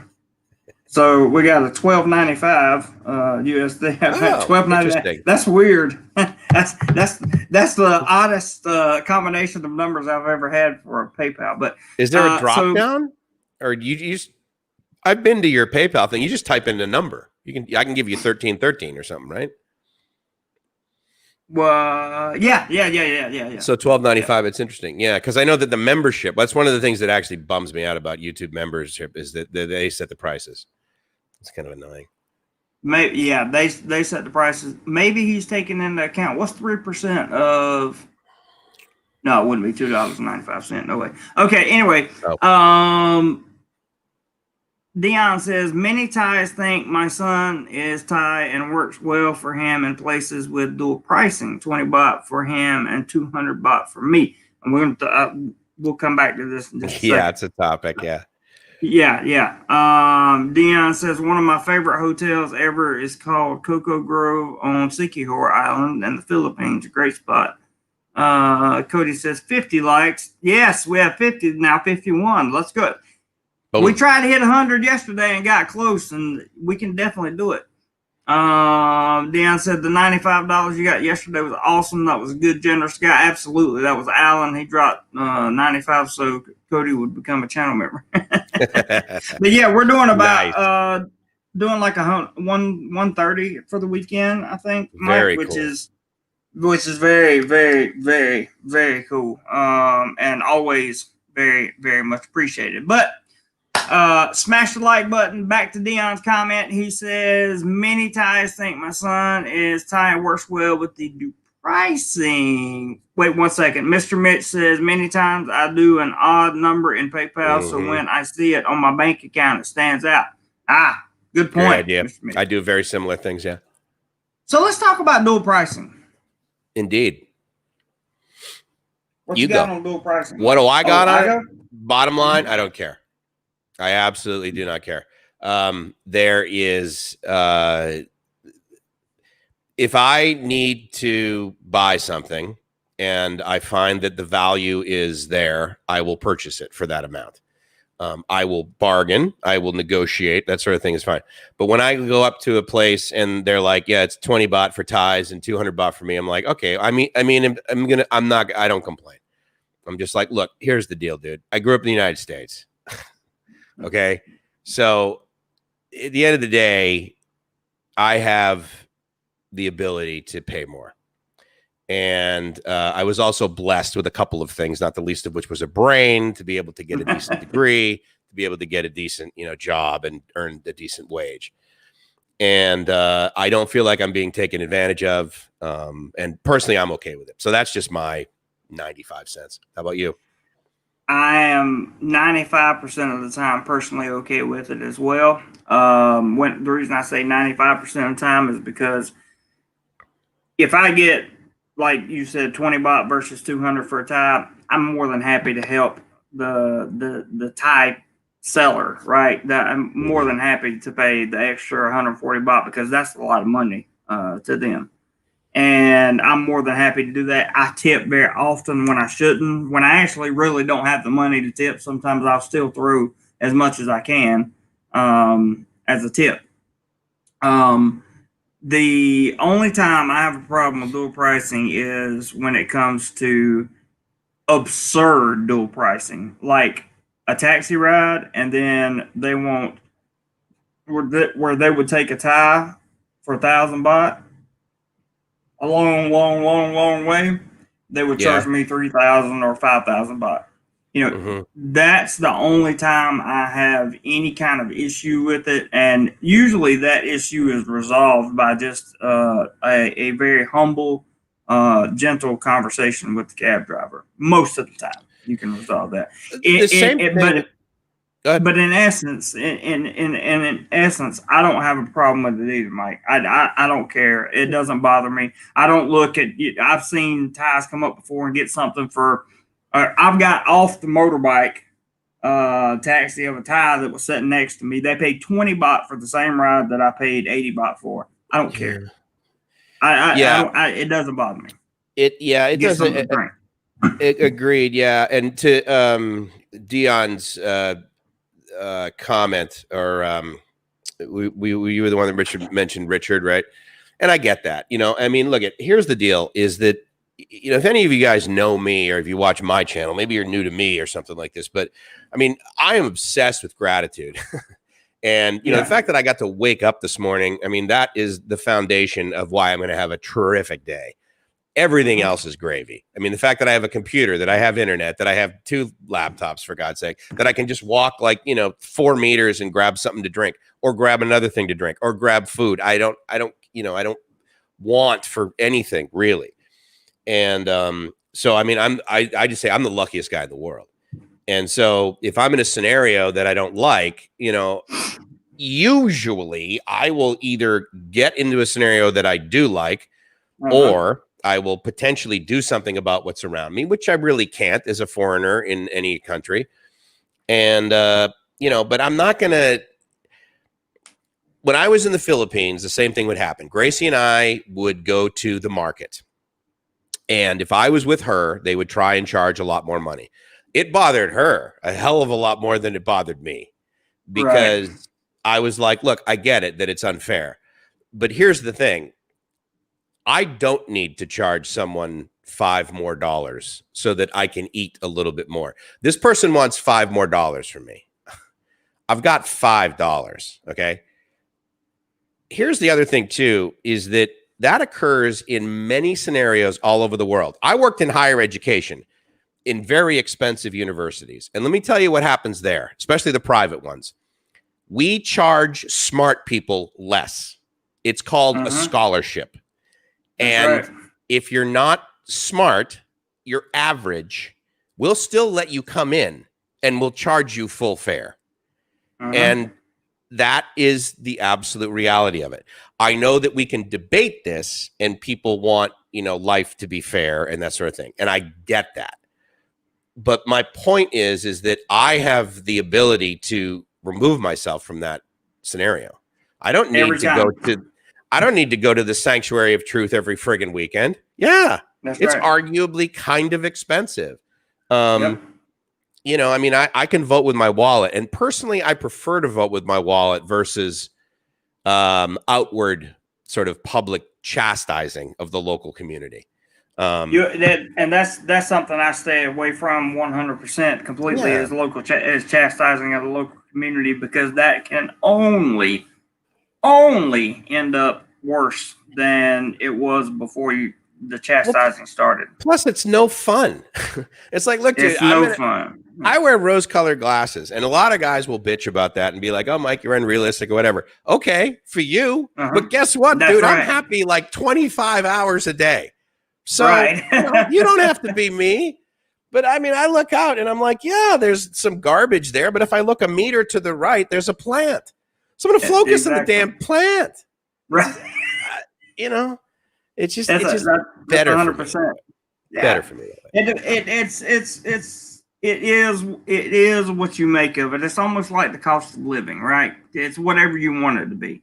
If you choose to look at dual pricing and issues like that, and have a real negative entitlement type attitude towards it, then you're going to have a miserable experience, and definitely in Southeast Asia. I haven't traveled in many other parts of the world. But you traveled in South America. Asia.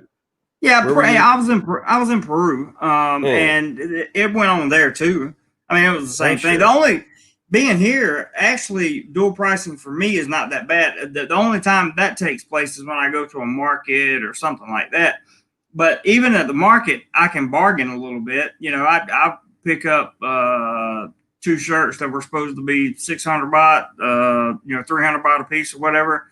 And I'll tell the guy, I'll be like, 450, 475, and be like, oh, no, 500. Okay, 500. Okay. So I just save myself 100 baht, and he's still making his profit because the shirts aren't real anyway.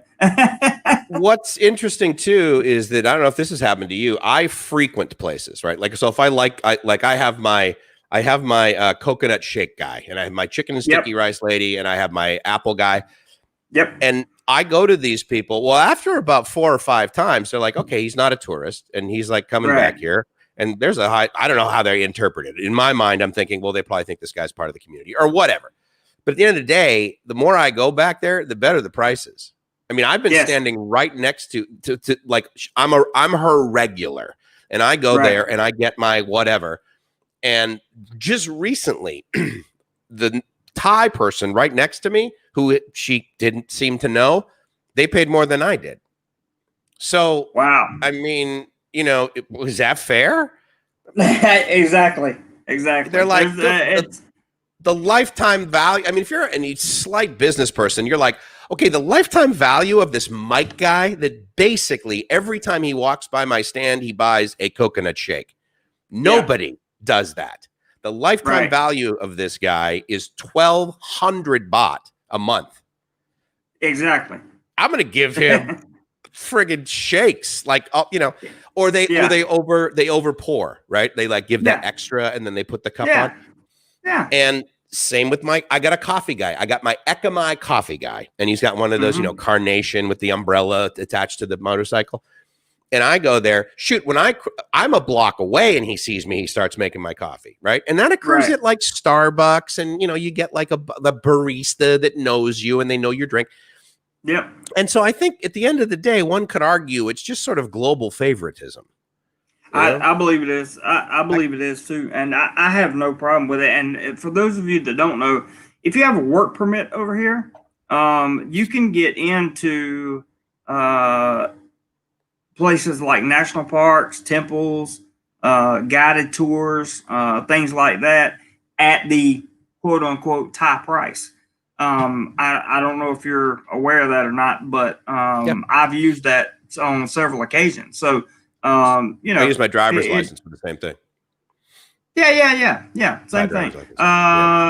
Jayhawks number 1, I see he says having the ability to barter in general is great. Most Western countries, if you try to barter, they're either going to look at you like you're crazy or kick you out of the store. That's true. That's very true. That's one thing I enjoy about Southeast Asia. And we've got some new comments over here. Still stuck at 51 likes. Come on, guys. Let's get some more thumbs up. Some more thumbs up. Some more thumbs up. Let's see oh my God, I got a lot, man. We got a lot of topics here. Yeah, we do. Dion says that 95 you got yesterday was I already read that one. Mr. Mitch said many times I'll do I hadn't read that one. Okay. Cody says, what is a normal Thai breakfast? For me, I don't eat normal Thai. Well, when I'm working, you mean by a Thai person. Yeah. So when I'm working, I eat Thai food. Like I'll have pad see ew for lunch usually, or something like that, or very good noodles, by the way. Mm-hmm. And then I have or I will have papaya, not papaya, Sometime. sometime. I will have some of that that's not spicy for lunch sometimes. Oh, that's right. Yeah, you're not a spice guy. Yeah, I'm no very familiar spicy. with that. Yeah. And then for breakfast, I usually eat. I got my breakfast lady, right? So like you have, I have my breakfast lady, and I go by there, and I usually get 4 of the Isan sausages. They're on a stick, and that's usually what I consume for breakfast. And she throws in some cabbage with that, and you know that cabbage, put a little salt on it. It's delicious. Dion says, back to the dual pricing. Did you see the comment from Richard Burrow, who has been making news for complaining about this? I did see the news about him complaining about his visa not being renewed, could potentially not be renewed. Right. I didn't know if that ever went through. Dion says, be careful. He had the police show up his work for making an issue. Yep. And then that will happen here. Mr. Mitt says, dual pricing is that when I go to a Chinese buffet here in the U.S., the lady always, no, you pay twice. Something like that. In the U.S., that's a little weird, but yeah. Yeah, that's a little bit strange. And then Dion says, I get frustrated by the extreme difference, often 10 times more, and I pay 20% tax here. Try not to get frustrated. You know, try not to get frustrated. That's the thing. That's the thing I can tell you that'll help you the most, especially in Thailand. Stuck says that's consumption tax. Talking to Mr. Mitch. Cody says 200 baht for an entire dinner with fresh seafood, rice, and veggies is half of what I pay here, if not less. I'm good. Thais also take care of each other. I'd say the 20 baht charge them is cost. So I understand what Cody's trying to say there. Dion still says if you take the taxes in Thailand, get the Grab app and use Grab, never pay. Never had any issues about the pricing. Me neither. I agree. Grab works good, but you also, I've got my driver. I've got 2 drivers now. You got a guy. So yeah, I got 2 guys. I actually have a company, but I like company. They're two of my favorites. And here's the other thing that's really easy to do to not be distracted, basically, by potentially being scammed or being charged the wrong price in the cab. Before you sit down, say to the guy, wherever you want to go. So let's say you're going to the airport, Suvarnabhumi, and then you say meter.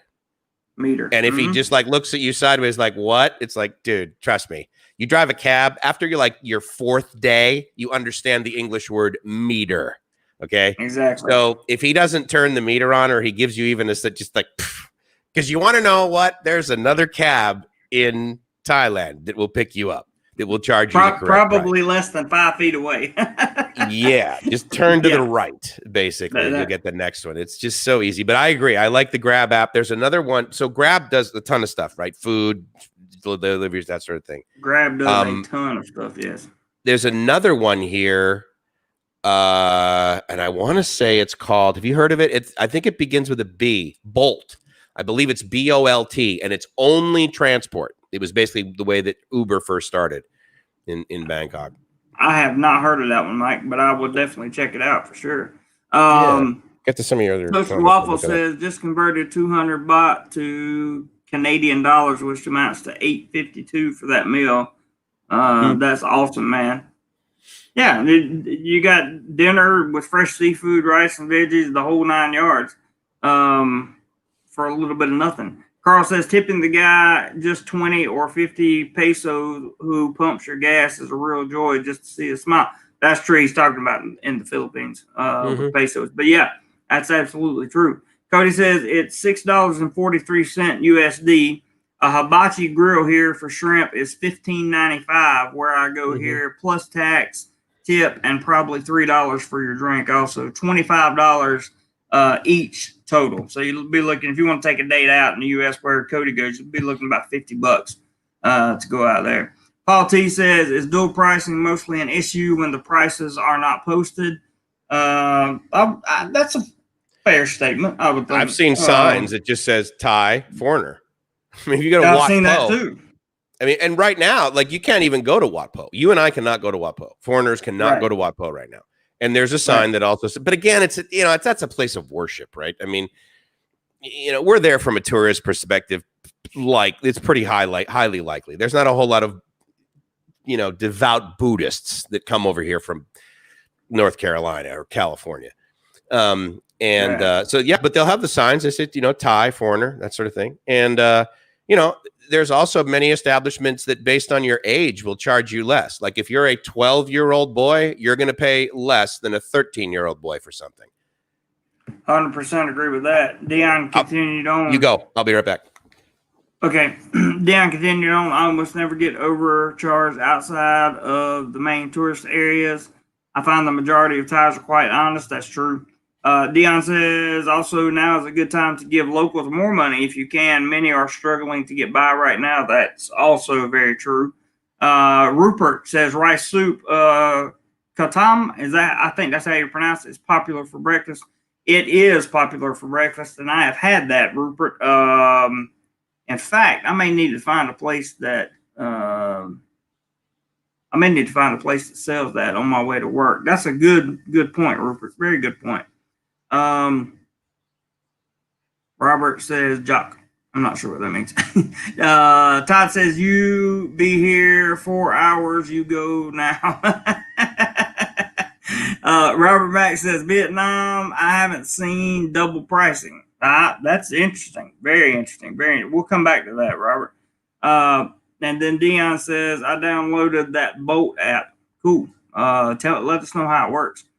Stuck in Florida says, India is the only other country where I noticed dual pricing. Very interesting. Dion says they claim 20% cheaper, but I compared the fare offered in Grab and Bolt was more. Wow. Robert says, I always tip in Thailand when they fill my motorbike. I do too. And Stuck agreed with something that Mike said. So my thing was I wanted to talk about when Mike comes back, hello. You're back. Okay. Robert said Vietnam, he's in Vietnam. He says, I haven't seen double pricing. Did you ever experience any of that in Vietnam? I experienced people in markets having the expectation that I would not bargain. They would really start with a higher price. But to be fair, during sort of a bargaining scenario, that's pretty common. I mean, they're going to start off with, hey, dude, you ever sold a used car? How much you want for this? 10 times what it's really worth, dude. Right. And then you bargain, right? So, I mean, so that occurs. But I believe it was less for sure in Vietnam. Yeah, I would agree. Just for the record, I spent 2 years of my illustrious career in America being a car salesman for a very large Honda dealership. And a Honda dealership. So you sold new cars? No, I sold new and used. Oh, wow. Yeah. Then I moved myself up the ladder to internet sales manager and sold via the internet. Fleet, yeah, for sure. No, I didn't do any fleet deals. This was personal. So you would get a lead to come in. Somebody asked about what's the price of this, Then you have to go through this whole extensive process of not giving them a price. Yeah, and sure. getting them to come to the dealership so you can make as much money. I think buying a car is one of the most ridiculously time-consuming tasks in the United States. It is so easy, and it's made so difficult and so time-consuming. I got to the point where... Yeah, there should literally be a place where you just go in and stick your card and say, this is the car I want. So believe it or not, I refer to them as automotive Coke machines, but basically, yeah, the first one I ever saw was in Singapore. The second one I ever saw was in Los Angeles. It's a giant building, and you literally buy, it comes down on a, elevator conveyor kind of thingy. And then you do that. It's not the most popular way to buy a car, of course, but I got to the point where the last 2 cars I bought, I didn't even test drive. I was just like, look, what's it going to do? It was made. It's 2017. What is it going to have faults in it? Come on.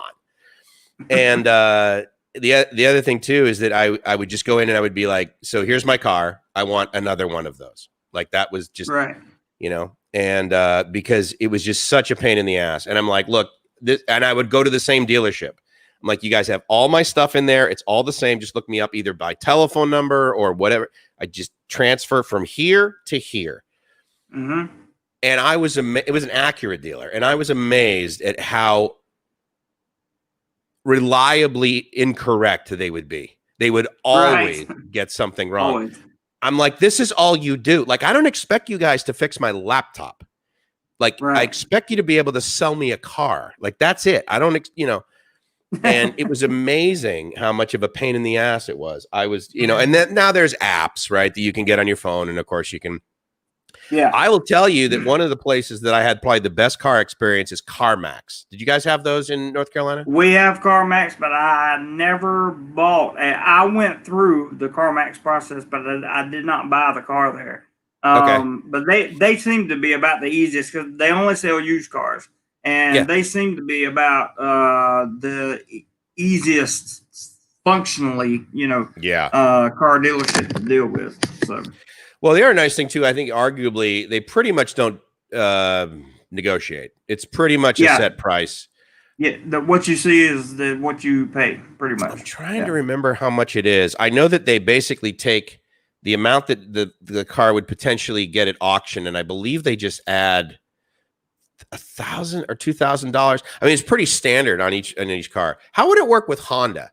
I mean, because here's the thing about brand new cars, you can always find out what the dealer pays for it. That's very easy. You just get the invoice, Oh yeah. Absolutely.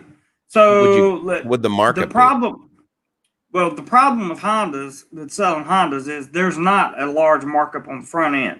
Okay. Right. So if you're a car salesman and you're getting your CSI index is high enough, mine usually, I think I had 2 months out of 2 years that I dipped into second tier or whatever, but I was getting 25 or 27% of the front end. Problem is there's only about, depending on which kind of Honda you buy, if it's a new car, there's only about, 27 to $3,200 of front end profit on that. Okay. Most of that is added by the dealership when they do this first place finish stuff and these wheel locks and mud flaps and pinstripe and all that stuff. So these things cost, $10, $3, $5, and then they mark them up to $500, all that stuff. So that's more profit built in for negotiation purposes. It is what it is. I'm not saying I agree or disagree. It just is what it is. So trying to sell and maintain a high-end profit like that, usually what I would try to do is focus on, because many people that are coming to buy a car, they are going to be trading a car in. Right. Okay? So what I would do, I would keep hearing, your price is too high on your car. I want more for my trade. I want more for my trade. I want more for my trade. Okay. So how much exactly do you want for my trade? I want $10,000. So if I get you $10,000 for your trade, you'll buy this car right now. Customer will buy $10,000 for trade. X, put your initials right there so I can take it to my sales manager, right? Take it in there, jack the front end price up however high it needs to go to make up the difference of the trade and the payment that they want to. We've already discussed it. You're at $420 for 60 months or whatever the case may be, 72 months. You might be down to $400, $390, that kind of thing, and try to make my front end that way. Then you have the back end, which is where you go into the finance office, and finance is going to try to hit you on rate. They're going to try to make a point or two on rate. They're going to try to sell you extended warranties, their maintenance programs, all kinds of stuff, gap insurance, which gap insurance is something every new car owner should get, in my opinion. Yeah. But gap insurance, they're going to try to sell you, and then you make an additional 5% off of whatever's sold on the back end in the finance office. Right. Yeah. So you're looking at about, I think the most I ever made. Now, used cars, much more profit. Yeah. Much more profit in a used car, much more leadway in a used car. You pull a Carfax, you show that the car's never been wrecked, never been damaged, any of that stuff. And you basically, when you sell a used car, to hold the value of the price tag on the car, you drop just a little bit to show your good-natured car salesman self, and you sell the value of the car, right? Yeah. So you and even on new Hondas, I would sell to the back. If I got a customer that's coming up and he says, I want a brand new Civic Si, he's a younger guy or whatever, I'm going to sell him on the performance of the Si. If I got a family coming up that says they want a Honda Odyssey, I'm going to sell them on the Ace frame, on the safety, on the linear curtain airbags that come through. I'm going to sell them on all that stuff. The DVD player that hangs down. The DVD player for the kids. Yep. Yeah, like, and I'm going to add stuff on for them that'll help keep their family safe. And it's not a lie, because it does help keep their family safe, but that's what, I would sell them on. So have you noticed the ridiculously high prices for used cars over here? I mean, they hold their value very well over here. It's very interesting. I have noticed the ridiculous prices of cars in general over here. Yeah. Okay. Yeah. For the duty, I mean, used, new, it doesn't matter. It's absolutely just. I mean, it's crazy. Let me see what I got going on in the comments here. All right, go ahead, Mike. You had something to say? No, I mean, again, it's pretty easy. You just get a car that's made here. I mean, that's and you buy a truck, because the trucks have like 20% less tax on it. Yes. Dion, by the way, while you were going, he said he downloaded that Bolt app and they claimed they're 20% cheaper. But he compared it to the fare offered by Grab, and Bolt was more. Yeah, I know. My buddy, he sold it to me like, oh yeah, it's 50% cheaper than Grab. And I'm like, okay, you know about it, and you're like an average guy. Guess what? Grab knows about it. And they have a war chest full of cash. I mean, they kicked Uber out of China. Yeah, exactly. Exactly. It's kind of like Lyft in Las Vegas. Every single Lyft ride you take in Las Vegas, they lose money. They overpay the driver, and they give an amazing deal under the cost of Uber, and they are clobbering the market. They have so much market share in, these companies don't make money, So, I mean, I got to hand it to Bolt, for trying to, get a little bit of competition into the market, but they don't have any longevity. I mean, Grab has so much friggin' money. It is not even funny, and they do everything. All I need is the Grab app, and I can get all of my needs met almost. That's true. They will literally go here in Thailand. They will literally go to the grocery store and shop for you and bring it to your house. Yeah. So there's nothing that they really won't do. Robert Mack says, I always tip in Thailand when they fill my motorbike. I guess that makes them feel good, and that's cool. Interesting. Jock sounds like joke. I'm thinking it might be joke too, Mr. Mitch. Stuck says, I was agreeing with Mike about the temples being a place of worship for the Thais and a tourist destination for most foreigners. Gotcha, bud. Gotcha.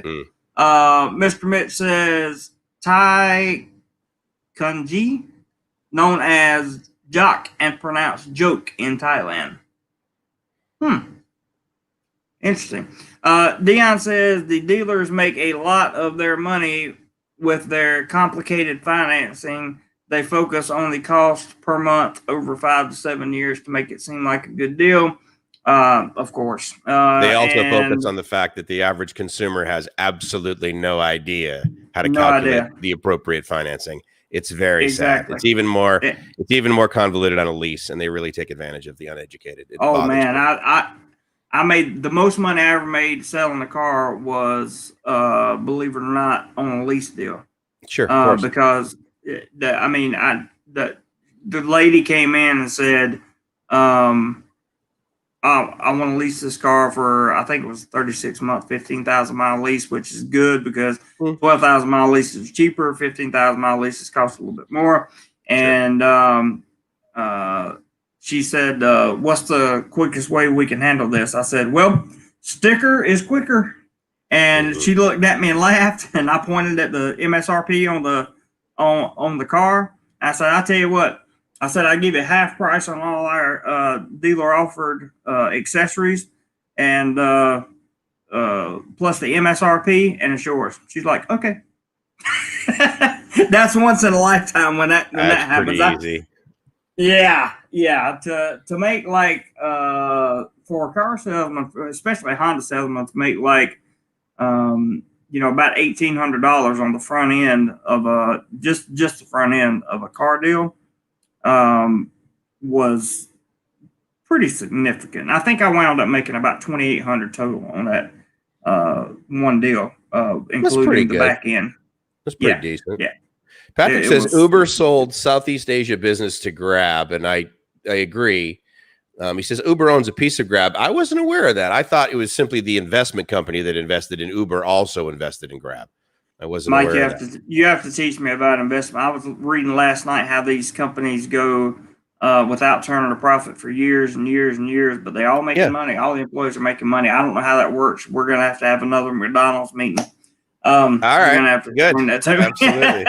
Very, very good. Yeah. I'll let you know the secret of Jeff Bezos. Yeah. Yes, please do.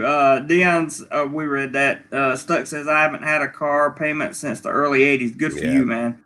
That's smart. The best way to go, because car salesmen are usually not the best people in the world.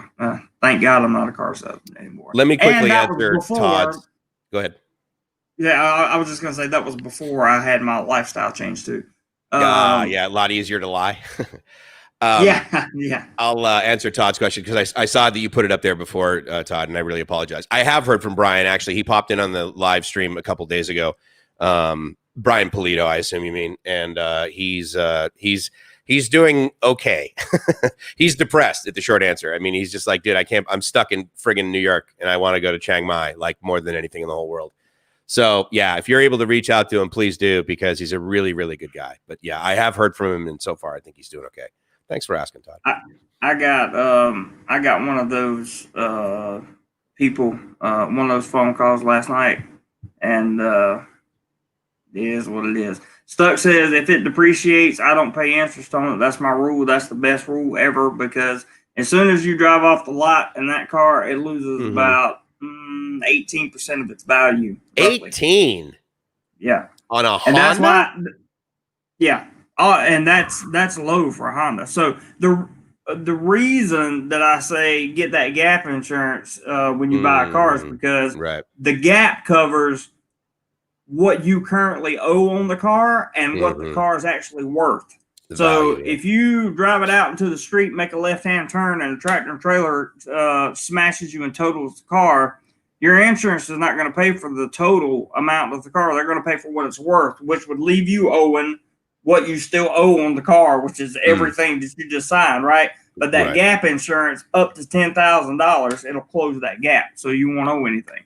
A lot of times it's a requirement, actually, on a lease too. It is a requirement on lease. You have to have it on. That's a very good point, Mike. Very good point. Mr. Mitch says heartstrings and emotions. Yeah, that's where you have to get to eventually. Dion says Bolt is trying to get into the market by not taking commission from drivers for the first year or so. Yeah, that's smart. Cody says, how much does Grab add to bill? Let's say your bill was $50 worth of groceries.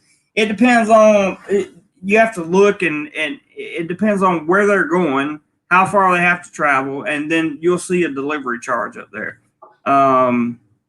Stuck says kanji is rice soup. Ah, very good, very good, very good, very good. The Grab cost also depends on how popular it is. Like, I mean, if you order a pizza at like 7 p.m. on a Friday, it's going to be more expensive to deliver it than 2 p.m. on a Tuesday. Exactly. That's a very good point. And kanji is one of the few things I put black pepper on instead of chili sauce in Asia. Interesting. Big World. I like kanji mostly because it's so cheap. You would. And used to get a bowl with no meat and 1 egg for 15 baht. Wow, that's what you call eating right there. And there's my PayPal link. Thank you, Robert. I appreciate that. We had 53 likes. We got to get at least 60, guys. I mean, we're only 2 hours into this thing. You know me. Someone should buy me a smoothie. I think someone should need. Someone should buy you a smoothie. Yeah, someone should definitely buy you a smoothie, Mike. Mike puts all this stuff together, and so he deserves a. What would you spend it on? A coconut smoothie? I think you'd get the coconut shake, right? Yeah, I probably would. I got my guy down the street, 25 baht, and he. There's another reason. I mean, at the end of the day, coconuts are coconuts, right? He's got a blender just like a lot of these other guys do. But when it was difficult for Thais to make money, even from other Thais, he was out there, and his son would sit next to him all day long. All day long, they would sit on the sidewalk, and none of the Thais would stop and buy. So I just started doing it, and now it's to the point where like he sees me down the block, and he like smiles and that sort of thing. So, you know, that's awesome. I'm more than willing to fork over the 90 cents for these shakes that are just stellar. It's kind of neat. I really like being part of the community. I'm sure Jeremy is the same thing. Absolutely. Yeah, because it's neat having your drivers and that sort of thing, and then you can have like kind of a conversation with them and that sort of thing. Many of them, they're very interested. Like, why are you here? To your, point yesterday, right on your video. Like, why are we staying here? Whether we're look at that. Todd just banged me with 5. You're so awesome, Dorman. Thank you, buddy. One smoothie coming up, ladies and gentlemen. One smoothie coming up. Right on, dude. I'm getting that this afternoon. I swear to God. I wish what bums me out, dude, about this is like we interface with these guys all day, during the live stream. And what I want to do is I want to take a friggin' selfie and like send it to these guys. And I can't. Now, Todd, I have his email and that sort of thing. But it really bothers me that I can't. I guess I could do that in the community tab. I guess I could post stuff so everybody could see it. I'll do that, Todd. When I I'll show you what the guy looks like. His son may not be there. I hope he's in school. But thank you, buddy. I'll definitely. That would be awesome, dude. So Ed just joined. He didn't join the channel, but he just joined the chat. But Stuck said pork noodle soup with a boiled or fermented egg is my go-to breakfast. 30 to 60 baht. They offer that on my way to work. I'm gonna have to slow down and really start getting some better food on the way to work. Ed Horn says you guys need some eye candy once in a while. We might learn something from a female native as a bonus. Hello, everybody. Then he says. Now you're doing that next Saturday, right? Don't you have a woman that's coming on your stream for an interview? Yep. Next Saturday, but she's an expat. She's an expat woman.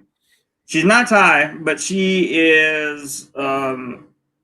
She's Canadian, and she's been living here with her boyfriend for quite some time. Her boyfriend is Gordon, who is a good friend of mine, or a good friend / participant of the channel. And she is going to talk about what it's like to be an expat lady in Pattaya. So that will be a very, very interesting conversation, I think. You know anything about her background? Is she white or is she Chinese? Oh yeah, she's Canadian. She sent me she sent me a Facebook request yesterday. Okay. And I acknowledged that. We chatted for a minute, and I told her I'd get with her later on in the week. She's going to come on and talk about, because she's Gordon's girlfriend. Gordon lives just out. It's like Pattaya, John Tien, right in that little cross section. Oh, they live in Pratumnak. I heard him say that yesterday. Yeah. So she's going to come on and talk, and I'm just going to let her talk because she's going to talk about. I'm sure she's been here long enough to learn some Thai. She'll probably talk about that as well. 55 likes. I'm looking for 60. Let's go, guys. And somebody else buy Mike a smoothie, or you can buy me a smoothie. I got a coconut guy too. Yeah, dude, absolutely. It's good having a guy for that. And remember, if you go to buymeasmoothie.com, there's no 30% fee going to YouTube. Although I don't mind giving Google money because I bought Google stock.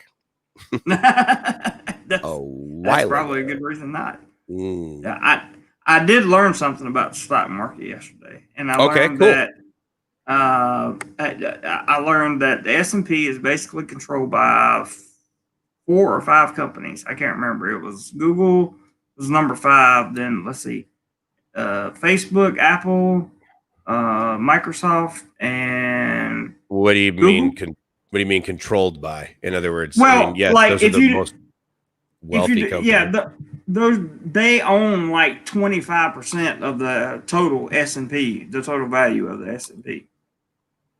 Okay. Yeah, I mean they own a significant. Absolutely, I mean Yeah. biggest company in the world, right, is Apple by top line revenue. Right. Market, so if you were to go by like valuation. I'm looking into index funds, right? I'm looking into trying to do like index funds and that kind of thing. Mm-hmm. If there's something better I can do, you can always tell me, Mike. But but I'm looking Depends into what you want to index do. funds. I want to be free. You know what I want to do. So, are you risk tolerant? I am risk tolerant, but at the same time, it's hard to be risk tolerant when you don't have money to risk. You know what I'm saying? It's maybe. I would submit it's probably a little bit harder to be risk tolerant when you have a lot of money, because when you have a lot of money, you lose a lot of money. That makes sense. I hadn't thought about that. The reason I was thinking it. Go ahead. Go ahead. Good. No, all right. I had a buddy. He had about 1.2 million back in January, right, when the stock market was at the peak, and then of course in March he lost 30-40% of that. But he's like, okay, like the United States isn't going to go bankrupt anytime soon. Basically, I mean, it doesn't matter. We owe ourselves more money than we owe other countries. And oh, there you go, JC. You got a smoothie from the doorman. Did I? But yeah, but thank you, Todd. Appreciate that, brother. He's rad. But he's awesome. it's going to come back, right? I mean, the market's going to come back. So, I mean, he's made. I mean, I'm flush basically now. I've got basically the same amount of money that I came here with last November. So I'm just like, okay. And I've lived off of that, So I mean, that's what I want to be able. That's what I want to be able to do. Here's the deal. So for my 52-year-old glasses to your 39-year-old life, I think the best advice that I can give you, and maybe some other guys can chime in on this, is take more risks. If I have anything to tell my younger self, take more risks. And do you feel like that my upcoming plan is a legitimate risk taking idea? Yeah, absolutely. I mean, again, you're not putting in a whole lot of capital yourself. I mean, there's 3 ways to basically give to either people or organizations or that sort of thing: your time, your talent, or your treasure. And if you can get away with basically, I mean, I can always make more treasure, but I can't make more time and talent. So a lot of times it's like, I'd rather cut you a check to have you do some stuff. But then there's other times where it's like, no, I really have a passion for this. And so the sweat equity is what I'm going to give. And so, for you, for the most part, you're going to give your talent and your time. Yeah. And, at 39, you can not necessarily make that time back. But the risk is significantly less, and the learning opportunities are huge. Yes, and I'm very interested in that. Would you say I still have enough time to set up a good quality, not have to work retirement? Yeah, absolutely, dude. Okay, I'm 52. All right. Yeah. I started working 14 years ago at the University of San Diego and had less than 10% of what I have in the bank now. Wow. Okay. So, and that's, 10 years later. And you're like, okay, well, look, I mean, if you can't make your friggin' money double in 10 years, then you're asleep. So yes, there's that. And that's what I'm looking to do. See, people from my family don't do any of that. They get up, they go to work 9 to 5, and and that's the way they live, and they're content with that. I'm not. Social Security. I was the apple that fell farther from the tree. Good. Yeah. Good. Absolutely. My dad is retired. God bless him. I have the most awesome father in the world, and he set himself up to retire off Social Security and 401k, and bought him a camper, a newer one, sold the house, got his 5th wheel, him and his wife are traveling the United States right now, and they even bought a small little piece of land just in case they need it for something, in Florida. So, which I thought was a good idea. And I was very proud of him for that. But that's not, and he knows when I say this, I'm not talking crap about him, but he knows that that's not my reality. My reality is, I have talent in media. I have, I'm okay with the gift of gab.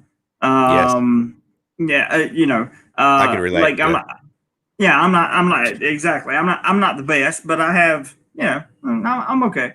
And those two things by themselves is enough of a driving force to really kind of get me somewhere if I surround myself with the right people that have the right knowledge and that have things I want. Not necessarily monetary things like cars and that kind of thing, but the monetary value, the wealth that they've created in their life, not just money wealth, but the wealth of having, a stable, good, long-term partner, a good, stable financial background, so they don't have to worry about if something happens. Do I have enough money to get on a plane to do whatever I need to do? Right. Do I have enough money to just chill out in Thailand for a year if I want to? That's where I want to be. That's where I want to be.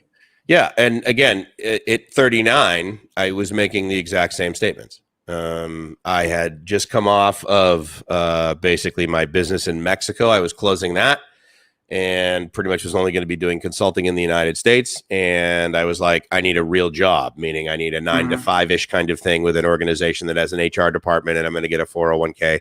403B, if you don't know, is basically just a 401k for nonprofits. And so I was going to get that, from a university. And I thought, well, I'll try this thing for like 3 years. And I stayed there for 14.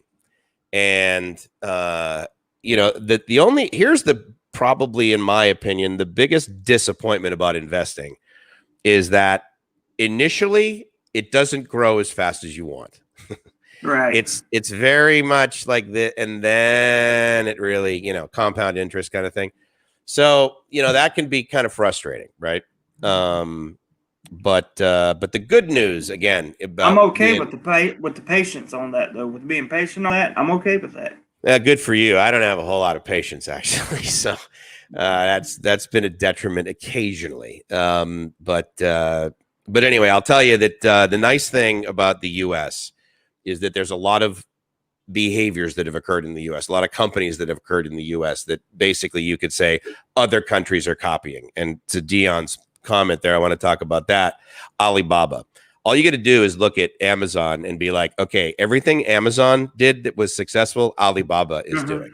Alibaba Cloud right now, they barely make $1 billion a year on Alibaba Cloud. I remember being at the Amazon Web Services conference, and Jeff Bezos got on stage, and he said in X amount of years, 50% of all of the world's Windows and Linux servers will be running on AWS. And everyone's like, this guy's ego. Well, spoiler alert. He was pretty fucking right. And but the point is that, their stock was also at like 275 one day. And that's what Alibaba's is at. And, now they're at 3,000. And so, you can say what you want about the Chinese copying everything. But if Alibaba copies everything Amazon does, I'm going to be a trillionaire because I believe in Alibaba. And I have this hashtag that I use on LinkedIn all the time, which is buy more Baba, because there is no downside. The Chinese are not slowing down buying stuff online. I can guarantee you that right now. And they make more money from Asia than they do from the rest of the world. So if you're thinking, but the U.S. buys the most, they do. But if they stop buying, it's going to be a big hit. But dude, there's more middle class in China than there are people in the United States.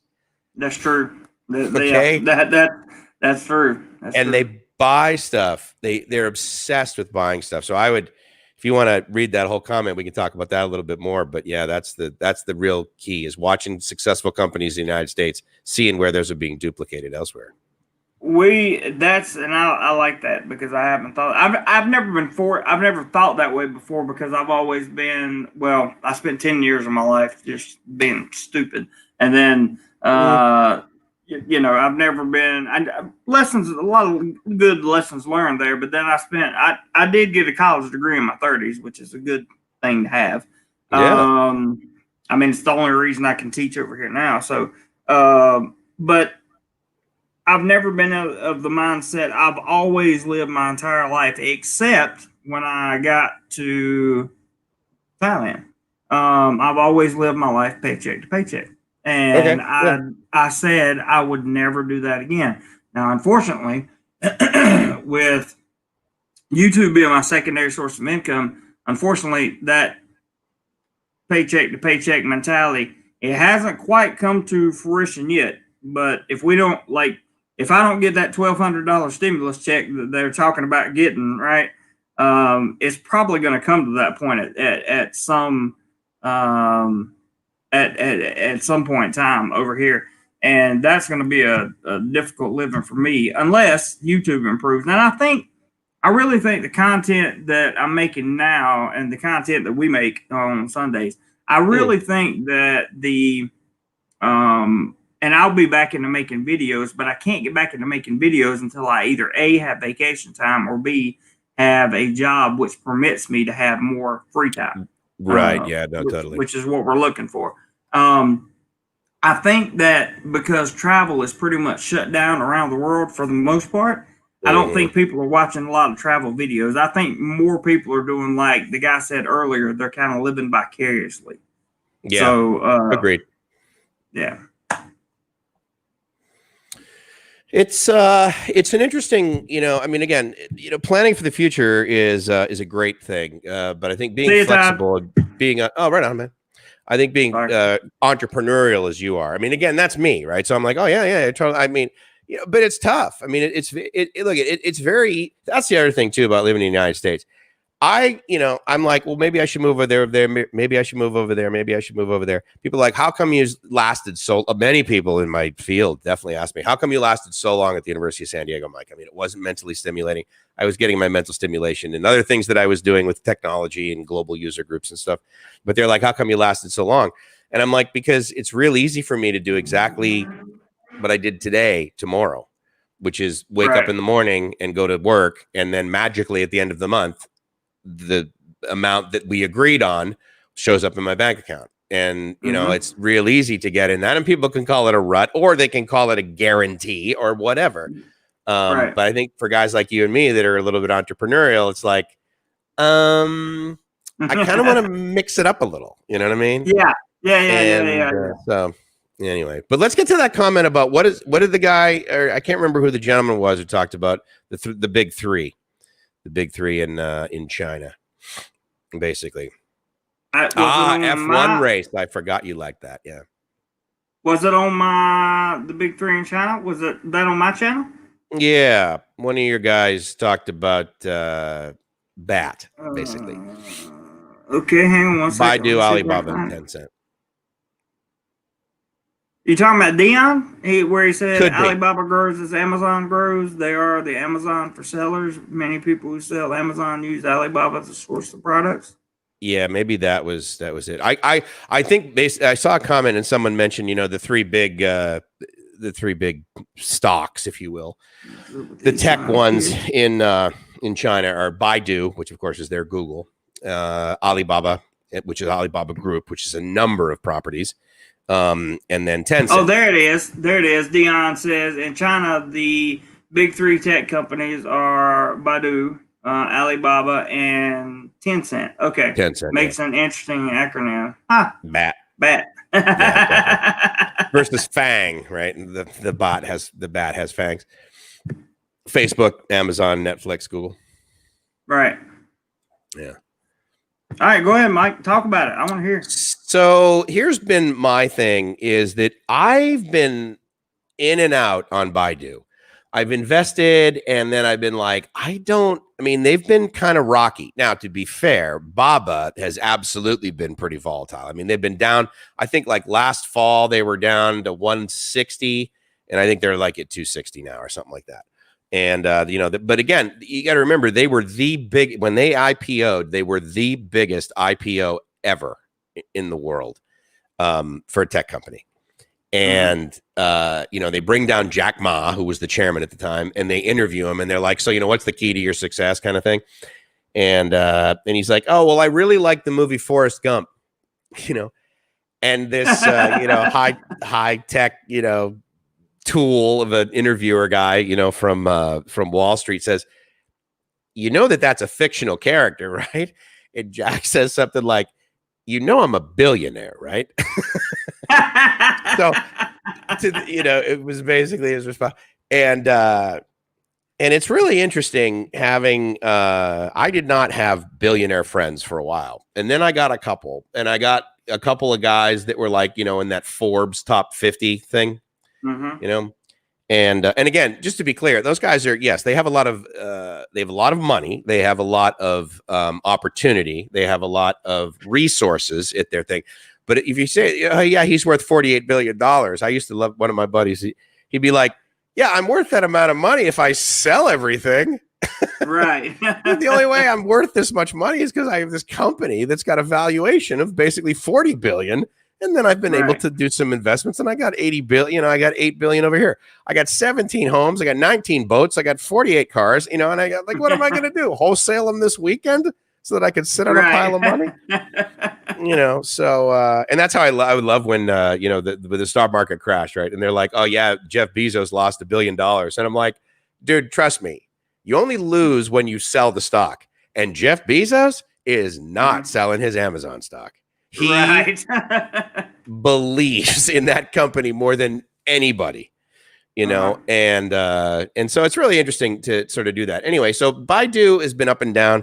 Baba has been up and down, but I think again, Baba, like your gentleman said, they're following Amazon in a big way, and to give you an idea of how much volume they do, of Black Friday and of Cyber Monday, right? Okay. Yep. Well, now in the United States, for the most part, the week before Thanksgiving, the week before Black Friday, and the week after, which it only used to be 2 days. Well, now, like, they take the revenue from both of those weeks, like Black Friday week and then like Cyber Monday week, and they add all that money up. They invented a holiday, Alibaba did, in China. It's November 11th, 11/11, 11.11. They refer to it as Singles Day. And they were trying to come up with a time that they could sell a ton of products on their websites, which is basically Taobao and Tmall. And that was kind of like the inverse of Valentine's Day. So Valentine's Day is all about couples and that sort of thing. And they said, well, what about the people that don't have any friend, they don't have a girlfriend or whatever. And they said, well, let's come up with Singles Day. So 11/11. So now it's this enormous celebration. And it's actually even spilled into the United States, where they have a Singles Day celebration now on November 11th. Anyway, so Alibaba, basically spearheads this thing, and they have live bands. They have a 24-hour extravaganza that basically begins on midnight, on the 11th, and it goes all the way during the day. They make more money in that one day than the United States on their websites. So like Alibaba.com, they pretty much have like 3 big websites: Taobao, Tmall, and then Alibaba.com. But they really don't they make a lot of money on Alibaba.com, but they do it differently. Anyway, they sell product. They move product through Taobao and Tmall, and that's what all the Chinese people buy. They make more money in one day on those 2 websites than every single website and retail establishment in the United States does in 2 weeks. Wow. One day. The first hour, they made $14 billion in revenue. Unbelievable. They do 200,000 credit card transactions per second. So if you think that the Chinese are just sitting back, like milking our technology, Alibaba's AI and ML it is some of the best in the world. And, that doesn't mean that the United States isn't. Trust me, Google Cloud Platform is no slouch. Right. And I have a whole lot of Google stock too. But the point is that I would invite you, Jeremy, as well as others, to really think globally. Because, I mean, again, if you, well, that's an American company, people make that statement. No, they're not. If they're successful, they're a global company and they've got market share in every single big market out there. Otherwise, they're just leaving money on the table. And for the most part, there's a lot of companies that, have their headquarters in the United States and they make infinitely more revenue outside of the United States. Right. And so anyway, that's just some stuff. And then Tencent, if you don't know, Tencent basically makes WeChat. That's their kind of claim to fame. Okay. They're a gaming company. They also have a cloud offering, but at the end of the day, Tencent is WeChat. And as you know, a few Chinese people use WeChat. Sounds like I've got a lot to learn and a lot of money to invest in various things. A lot of money to make. A lot of money to make for sure. Yes, we will. You and I will have many conversations about this until I have a stable investment. I don't even want to call it a portfolio, but just something that has, 1, 2 or 3 investments in it that I feel pretty good about. And the reason, just so you know, before I jump over here to the comments, the reason I was talking about the index funds is because 1, it's a pretty safe investment. 2, it's made more for long-term investment, I think, from what I've been told, because you won't, and instead of buying stock in one, thing, you own a small percentage of a whole bunch of companies. Yeah. So it's 500. It's diversified. Yeah, exactly. So that was something I was looking at. I don't know if it's something I'll do. I'm just saying. It's something to look at. But let's you and I will have more conversation on that. But I want to look at these comments real quick. I'm 3 likes away from 60, so I need 3 likes, guys. If you hadn't hit the thumbs up button yet on my channel or Mike's channel, hit the thumbs up button.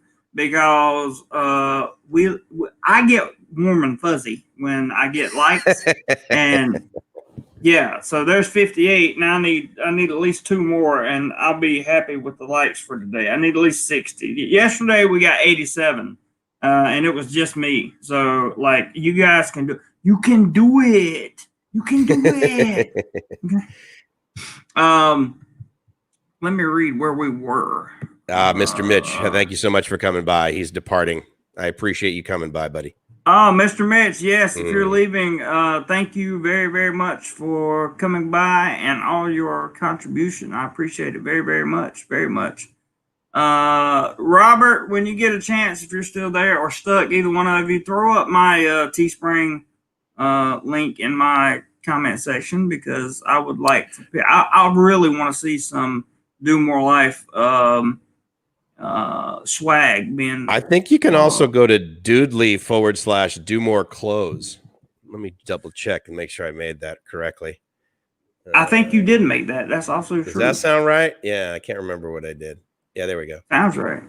Go into the store and there are tons of stuff. There are a ton of stuff in there for you to get, including masks. The only thing I don't have yet is hats, and that's my fault because I just haven't had I haven't built myself up to the level of getting hats yet, so I need to sell a few more things. This guy said, Robert, thank you. He threw up the PayPal link. That's good too. Ed Horn says at Stuck in Florida, I do municipal pre-construction and post-construction video, industrial video, and stream events and productions. Okay, cool. They must have been talking Stuck in Florida. Dion says, I have a friend who lives up in Eastside with his wife and kid and make all of his income making a phone wallet, which, hang on. You mean an app, basically, software? Yeah, making a phone wallet, which they have made in China and sell on Amazon. Does very well with it. Interesting. Ed Horn says, I call a regular job cash flow. I call a regular job the beginning of the end. That's what I call a regular job. Then we have, let's see, I wrote that before. Got to run, guys. Mr. Mitch. Okay, I hope he has a great day. There's the Teespring link. Dion says, please check out a couple of my travel videos on my channel if you can. Would love to grow it a bit to stay motivated to make more. Sure. Absolutely. No problem. I got 59 likes. Come on, guys. One more like. One more like. And I see 60 now. You see 60? I just went over to your channel. Yeah. I got 32. Okay. You got 60. So go. You guys go over to Mike's channel and hit the like button over there too. Yeah. He needs a good 60 like day. Absolutely. I'm sure there'll be another one added before we get off here. But one of the things this school year for me here in Thailand, I'm not even sure if we're going to get any holidays this year. Well, you got one coming up in September. You get a long weekend coming up in September. Basically, the follow through with Songkran. Yeah. And I the travel fund, which is why for the guys that usually contribute via PayPal, they can do that via Doodly/Do More PayPal. It's called the channel fund now, just so you know. It's called the channel fund now. That's right. But I use that money. I'm paying attention. No, it's all good. I use that money to travel, and I also use it for anything that the channel needs. So I'm definitely going to take off and make a good 4-day weekend out of the 4-day weekend.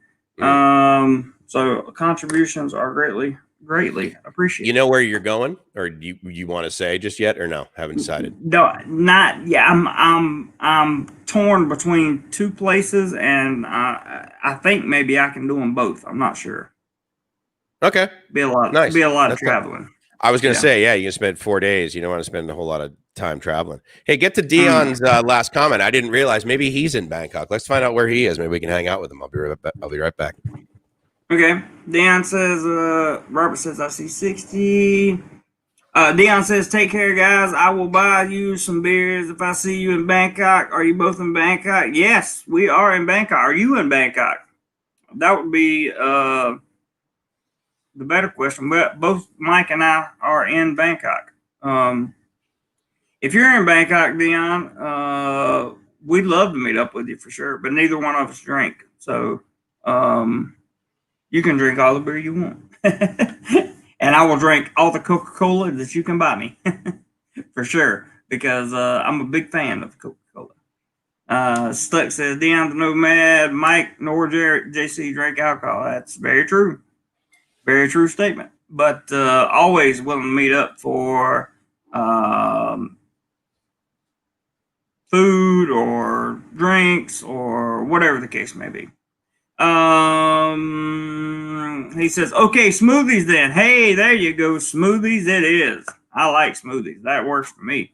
Ed Horn says, my regular job is a part-time job of 2 to 6 days per month anymore, and I believe it would be certified similar JC's description. I understand.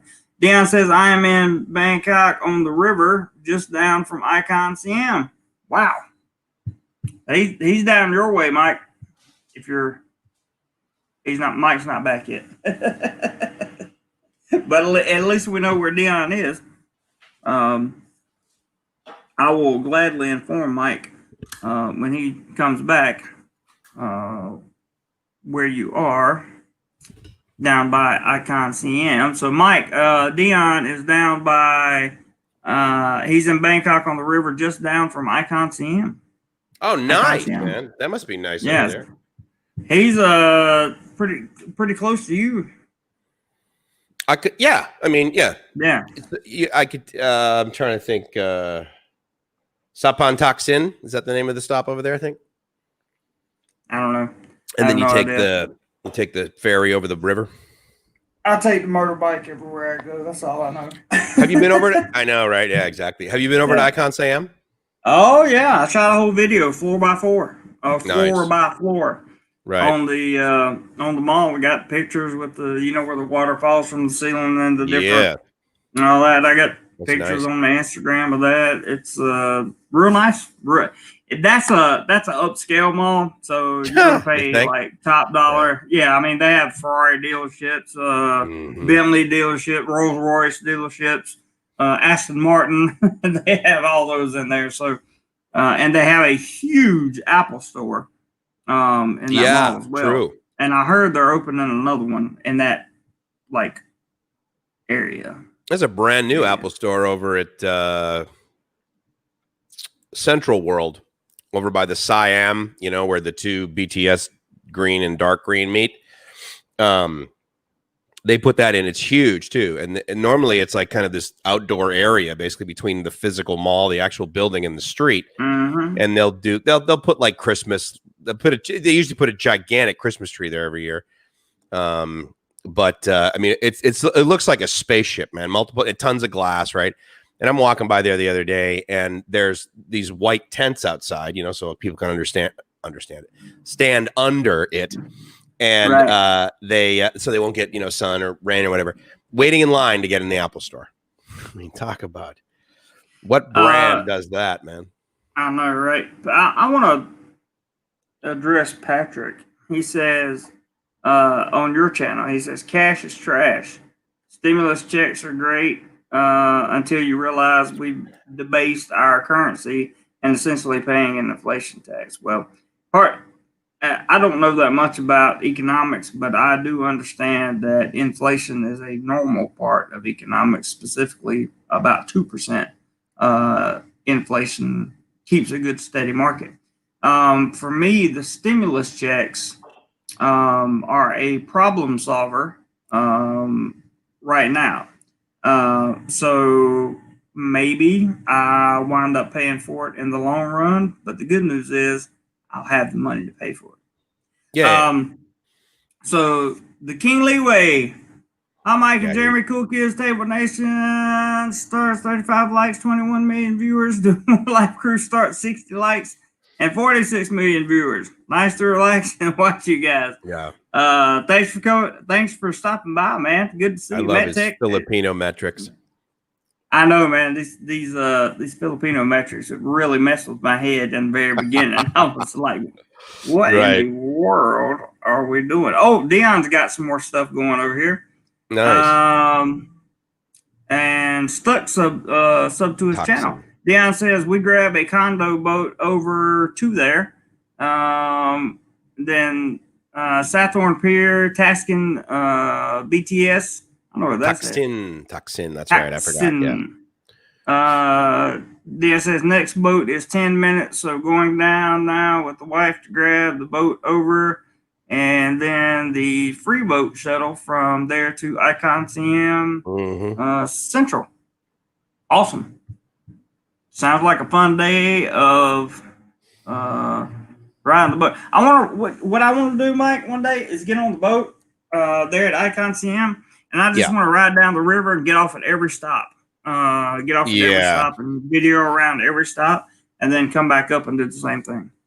It's pretty. I mean, Gracie and I have taken it probably. I mean, as far as the city. I mean, obviously, Yeah.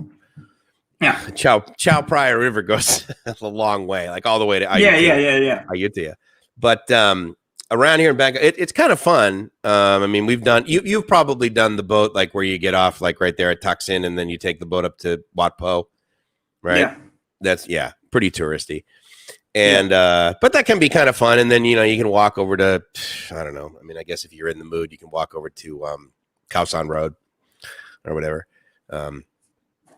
Yeah, but I dig it, man. I dig it. Yeah, the river. I'm a big fan of just any boats, really. So that's cool. Yeah, you should definitely do that, man. Me too. Off at every stop. To do that. The ferry ride from Hua Hin to Pattaya was not bad at all. I was very impressed. Yeah, because all the reviews I read about it, like 50% of the people talked about how they threw up. So it wasn't rough, or okay. So I have I don't get people. Yeah, me neither. Everybody throws up on those things. Okay, even the guy I was with, he got sick. And he, big old dude, right? And he gets seasick too. You could put me in a washing machine and I would probably be okay. You know, I mean, I just don't get I don't get motion sickness like that unless I'm in. The only time I got sick from motion sickness was they had this ride at the local fair that I used to attend at home called the Zipper. And what it was a little clamp thing that you sat in, had shoulder harnesses on, caged you in, and it went up and around like this. But as it went up and around, your thing spun depending on gravity. It's like being in one of those, you know how the astronauts train in one of those circular things? Cage, the cage. It was like being in that. Now, that one I got a little bit nauseous from, and I almost, So like, this is going to be bad. Yeah, this is going to be bad. But that's literally the closest I've ever come to having that problem. I just don't get seasick. Yeah, I haven't gotten sick on the midway rides, you know, the carnival rides, but I've definitely felt nauseous. Yeah. My dad, the only cruise I've ever been on was with me and my dad, and he got one night he got a little bit seasick, but me, I just it doesn't bother me. It doesn't bother me to the point. I was so broke and so desperate at one point in time, I actually thought about going Alaskan crab fishing. As a job. As a job, yes. That is hard work, dude. Yeah, man, but it's not only so the hard work, but the seas when you get caught in the storm. Oh God. I actually considered it, but then I realized that the amount of money it would take for me to get there and then get back home. Would be commute to Alaska. Would be like half of what I earned for the season, right? So it was like, you know, you spent all your earnings to get back home. Yeah, exactly. I just went through hell for nothing. So I was like, that just does not interest me for some reason. What about fishing in North Carolina? I mean, you guys, obviously, you know, there's portions of Florida that are known for their, you know, their deep sea as well as, you know, surf. What about North Carolina? You guys have a lot of fish going on there? What's the sort of... We have some tremendous fishing, especially up in the mountains where you can stand in the stream and with waders and fly fish for trout. Oh, okay. And that's a real big industry. We have a lot of fun doing that. I actually did that when I was younger. One of the better experiences of my life. I grew up fishing, hunting, you know, all that stuff. That was just the lifestyle. And I actually lived in a very remote place. There was a huge lake that was basically a reservoir. But one of the creeks, we call it a creek, but it was actually, as it got on out, it expanded into a pretty large river. Don't you call it a creek? You call it a crick, I thought. No, we didn't call it, no. Cricks are in Georgia. Cricks are in Georgia. Got it. But we call it a creek. And it was actually just in walking distance from my house. So we would go down there and fish and fish and fish. And when they would drain the reservoir a little bit, it would go down and you could actually see what was under. You could see what the riverbed looked like. And I was like, hot spot here, hot spot here, hot spot here. We even named places like, this is the Rocky Shoal. It's only like 3 feet deep when the river's is at full capacity, right? So you could literally spinnerbait that thing to death and catch a bunch of fish. It was interesting. We found some deep spots for catfishing.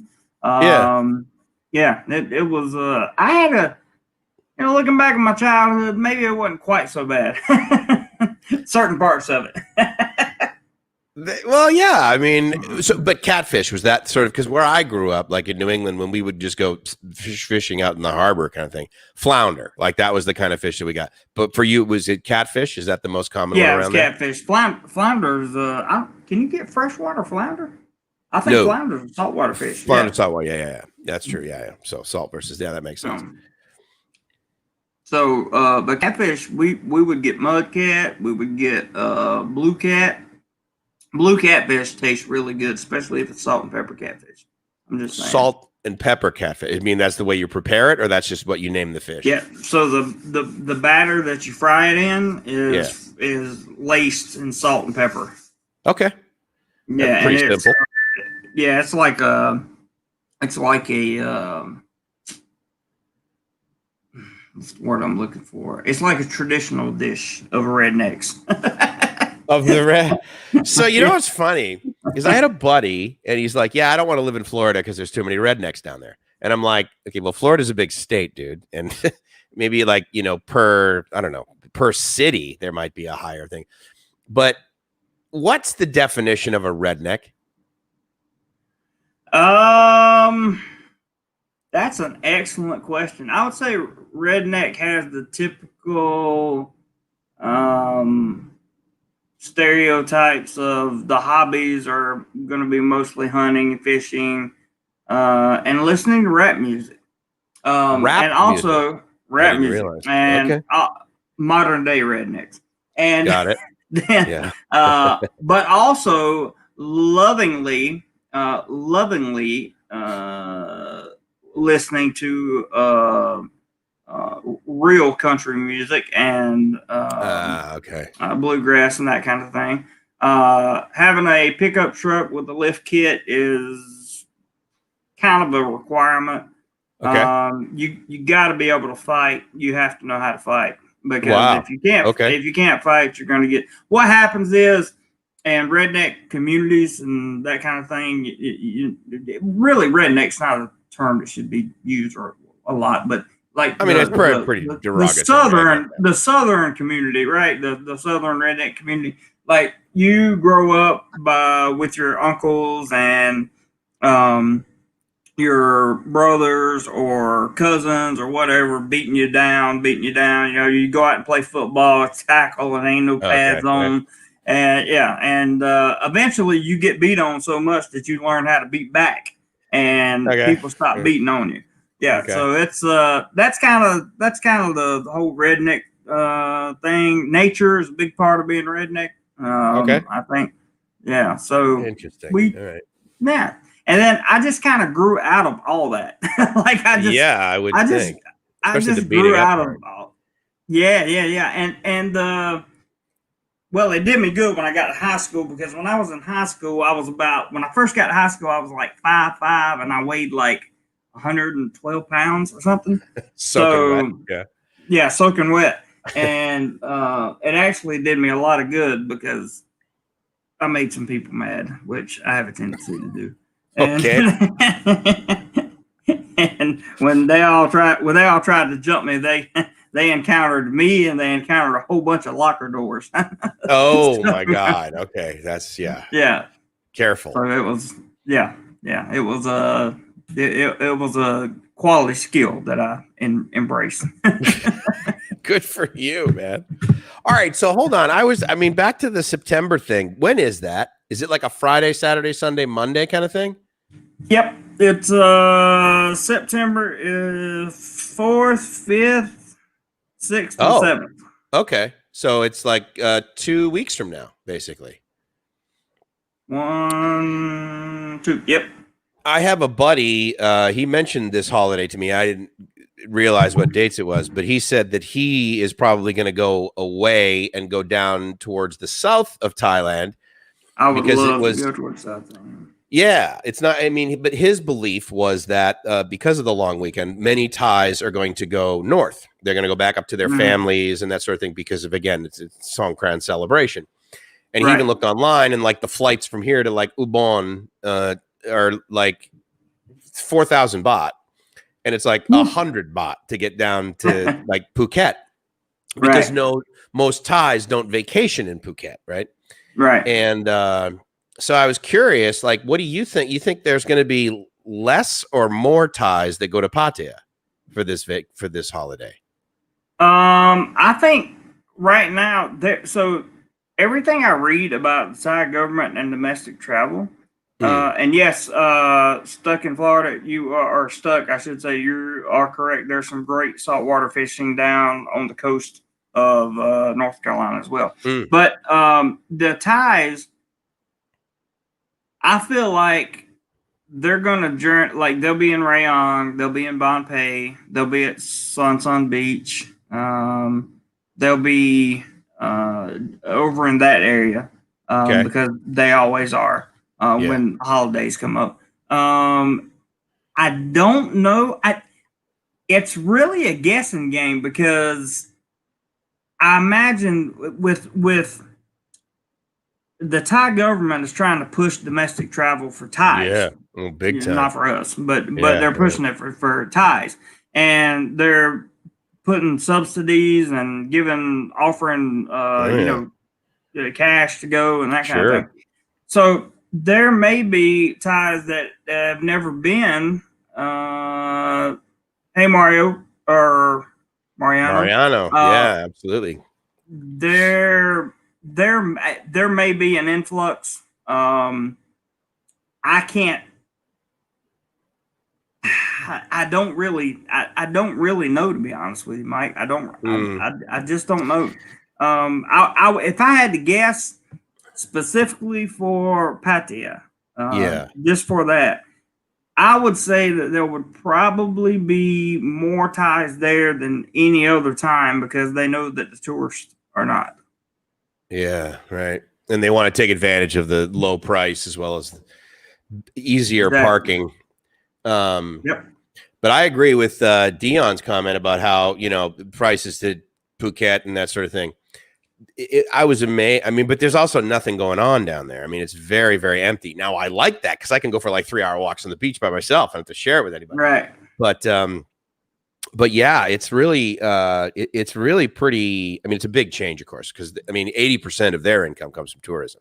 It's not that high in Pattaya. It's high, but it's not 80%. I mean, it depends where you are. I mean, Beach Road, yes, 100% of that is okay. But there's there is still that mall there, and people are still shopping at that mall for shoes and that sort of thing in Central Festival. So, but I don't know. I'm going to go to Koh Phangan on Monday, and that'll be interesting. One of my friends labels that place as the most beautiful beaches in Thailand. So I'm like, okay, well, we'll see. But exactly. But you've been to Koh Chang, right? I have not. Okay, so what are the islands that you've been to? Because I know that you talk about the ones off of Pattaya, but what are the other? Are those mainly the ones you've been to? Yeah, I've been to those, and I've been to Koh Samet. Okay.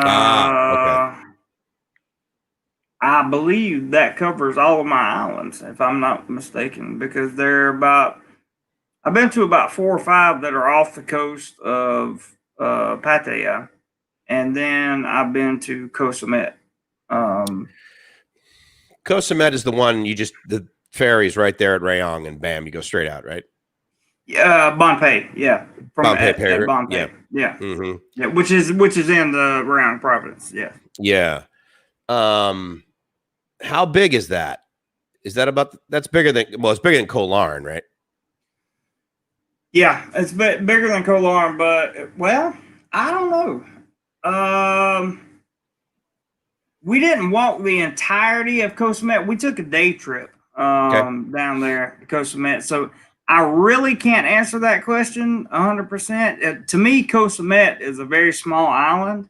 Okay. When you look at it on Google Maps, you'll see that it's pretty small. Right.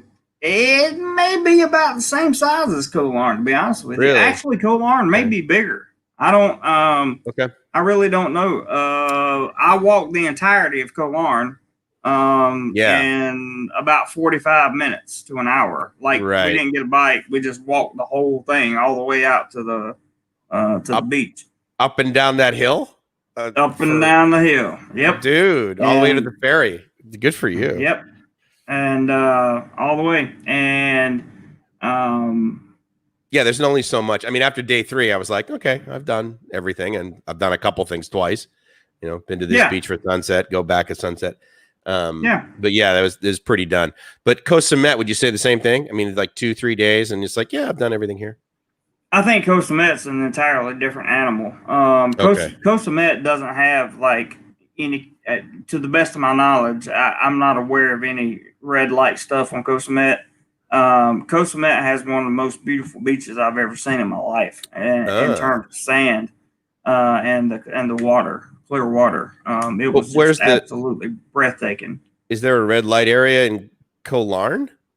I mean, there's like live band bars, but I didn't see any red light area. I'm not sure about red light areas in Koh Larn. I would imagine there would have to be, because they got permanent residents that live on Koh Larn. Right. And a ton of tourism, so it just kind of makes sense. Yeah. But to me, Koh Samet is that place to go to just relax. Relax. Okay. Because there's no, like, I have pictures from Koh Samet. I got the video from my Koh Samet trip is up on the channel. Okay. And you know, you guys can watch that anytime. But I was happy with Koh Samet. I was happy with Koh Samet. It's not a place that I would spend a lot of money to go to for a weekend trip, but that's because it doesn't have certain things that I would want on vacation. If I was going to take like my girlfriend or something like that on vacation, if I had a girlfriend, we would go to the night's young. The night's young. Koh Samet would be a great place to go. Okay. Great place to go. Because Gracie and I went to Koh Si Chang, and then I went there by myself too. Koh Si Chang is over. It's right off of Sriracha, right? So as you're heading down the coast, basically south of Bang Sien. And that was cool. I mean, but again, after like, 3 or so days, then it's sort of like, I've done most of what's over here. And okay, Patrick says there's no red light in Koh Larn. Yeah, I didn't think there was. I mean, I cruised down. There's that. Patrick just. I think if I say anything, Patrick's going to disagree with me. So that's just his default, huh? That's pretty funny. I was. The cool thing actually about Koh Larn as well as Koh Si Chang for me, in comparison to say some areas of Phuket, and definitely comparison to Koh Samui, was that it's got a local Thai community, so they were sort of like doing their regular thing, except in like oh my God, what's the name of the big beach in Koh Samui, the real popular one, Wang something, anyway, that one. I mean, everything was dead there. I mean, there was like 4 7-Elevens in a row that were closed. All the Burger Kings were closed. The malls, there's a Central over there, and that was closed, pretty much. And but the other areas, like where it was like Thai markets and that sort of thing. I mean, I was driving along the street and I was like, man, I gotta how all the motorbikes are like parked at an angle right in front of a thing, and I'm trying to find a spot to park, and this is like 5 PM, and I'm like, wow, man, the Thais are definitely they're up and moving. So that's been pretty interesting. But, I mean, you can always find these places, man, out of the way places now, especially now, to go and just like hang out. So yeah, I hope you don't do a ton of travel on those 4 days, dude. But I do hope you go to someplace awesome, because I know you got that bitchin' camera.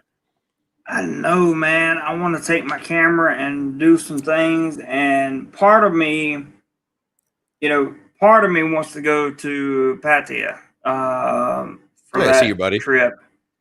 To see my friends that I haven't seen. I haven't been to Pattaya in a long time. Yeah, right. So part of me wants to go down there to see them. There's another part of me that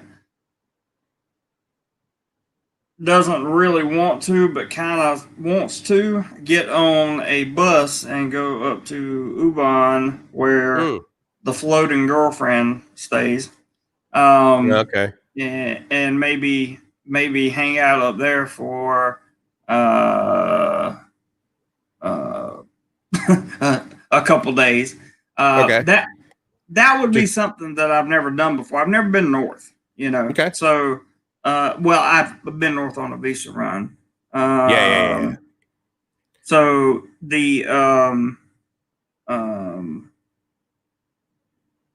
going up north would be something different for me. But again, I don't want my followers and the people that contribute to my channel.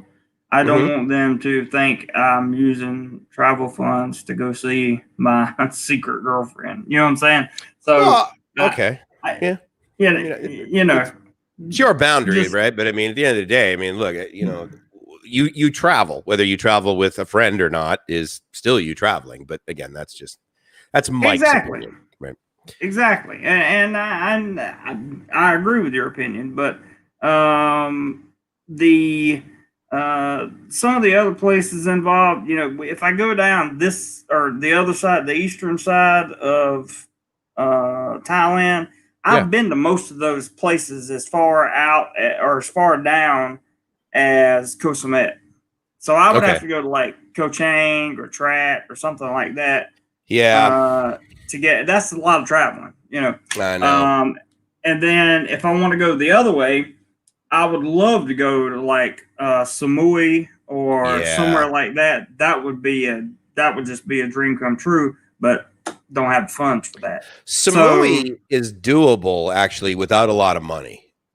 Because I mean, for the price, I'm talking about getting there, getting there. I mean, your taxi from Bangkok to Pattaya is what, 1,200, 1,300 baht, that sort of thing? Something like that, yeah. Yeah.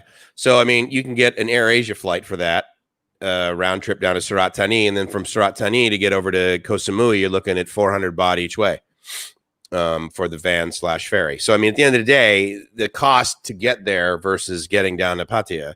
Now, you've never been there. So you can go to Pattaya with your eyes closed and be like, that hotel, this restaurant, boom. You're like, I'm going to spend 700 baht there. I'm going to spend 125. I mean, it's default setting. You know it. Exactly. And I don't know about you, but like the first time I go somewhere, the most expensive. Yeah, absolutely. Because you don't know. Yeah, because you're figuring stuff out. You don't really know exactly what to do. So if I went to Samui or somewhere like that, I would prefer to go with somebody that's been there before. You know what I mean? Oh, okay. Is that nice. Yeah. So if I travel, like when I went to Hua Hin, I went with somebody who has been there before. Okay. And got it. because of that, let me squash this real quick because this is irritating me a little bit. Oh, okay. Patrick, I was joking. I don't care if there's a red light district on Kowloon or not. I don't care. Also, your JP Morgan experience, I don't care about that either. I care. I mean, I appreciate the fact that you come on and say these things, and now you got somebody else agreeing with you. But look, guys, I'm not an economic minded person. I don't know. It's going to take people sitting down with me to teach me. Yeah, absolutely. I'm learning. So all this, I work for JP Financing. I'm educating you and this kind of thing. You can't educate me in I'm sorry, you can't educate me in a post. It's just not going to work. I'm a person that has to be. I'm a very visual learner, and I like to see what happens. With that being said, I love you guys, and I'm very glad that you're here with us on the chat. But please understand, it's all good. Yeah, it's all good. I mean, it's just back and forth, dude. It's all good. Yeah, it's all good. I wanted to say hello to my buddy Dana. I mentioned on my live stream the other day. I mentioned it briefly today. Dana's got this amazing podcast that I'm honored to be a part of now called Bangkok Strange. And so we're going to be yeah, so that's the part, right? So that's going to be pretty awesome. And I'm the co-host. He's the originator and he's the host and that sort of thing. So I've been, it's been really neat hanging out with him and doing that. And it's a great learning experience for me because I need to talk less. So that's been sometimes, pushing me out of my comfort zone is doing less friggin' lip flapping, but it's been really cool. But and then he mentioned that he says that Samui isn't great in his opinion. Now, but what's interesting about that is here's what's funny. stay strange, my friends, is that I've been to Samui, and many people lately have made that comment to me. And I have also been to Phuket, and people have said, "Oh, I didn't really like it down there." Yes, but when you went, there was no disease. There were humans. Right. Like from my perspective, Koh Samui and Phuket have the best vacant beaches of any place I've been regularly. Right. I don't have to share anything with down there. It's been the cheapest hotels, the cheapest bungalows right on the beach, and that's just because that's the way it is right now. So your experience back then was probably, that you didn't like it, that sort of thing. But I got to tell you, man, if you can get on a bus, plane, train, cab, motorbike, whatever now, just like Dion was saying, man, now is the time. Now is the time if you're over here. Now, to be fair, if you're in the United States, like, can you move around? Because if I'm in the United States and I basically can't work and I got to stay in my house and stuff, I'm going to get on a plane. If I'm living in Boston, I'm going to go to Florida Keys, man. I love it down there. Like, can you do that, or do you get? I would love to be able to go to Florida Keys. That's one of my places I've never been. Always wanted to go, but I don't know that you can do that right now. I don't know that you can do that. Yeah, I mean, that would be, because I was thinking about that, and because again, like a lot of people, well, I don't have a passport. Is sort of the default response, not from anyone in the chat or that comes to these things, but I mean, the majority. U.S. citizens don't have passports because you don't need one. You're like, look, dude, I can go snow skiing and water skiing the exact same day, Right. and I get the same ATM card, and I can use Bank of America ATMs all over the United States. So there's a lot to do there, but I just wonder, like, whether that's available to people. Like, I don't believe domestic travel in the U.S. is as available and enjoyable as it is now in Thailand, right? It can't be, because it's also much more expensive, and the enjoyable part has to be on the very minimal scale. Domestic travel in the U.S. It can't be enjoyable. I mean, it can't be, because you got one state that will run the mask laws to death. Then you got one state that don't care. Then you got one state that has counties that care, that don't. Yeah, I mean, it would be like, and then you got planes that's got, some of them have the distancing. Some of them have different seating arrangements now. They've changed. Trying to find a flight to go to where you want to go would be a problem right now in the U.S. Because even though they're running domestic routes, they're not necessarily running the domestic routes that you want to go to. Like, you might have to, for example, if you were in Boston, right, and you wanted to go to the Keys, you might be able to find a flight to like Orlando or something, or Miami. Miami at the most furthest south. Then you're going to have to find a boat to take you to the Keys. I rent a car. That's what I usually do. But yeah. Oh, you could rent a car. Yeah, they do have a bridge. You can rent a car, but I'm just saying the world's largest, the U.S.'s largest bridge, 7 miles. Yeah. And I'm definitely places like that are things I'm looking at doing in my 50s. I'm looking at maybe like going back to America in my 50s and taking this travel channel or making this a travel channel again. Going back to America in my 50s.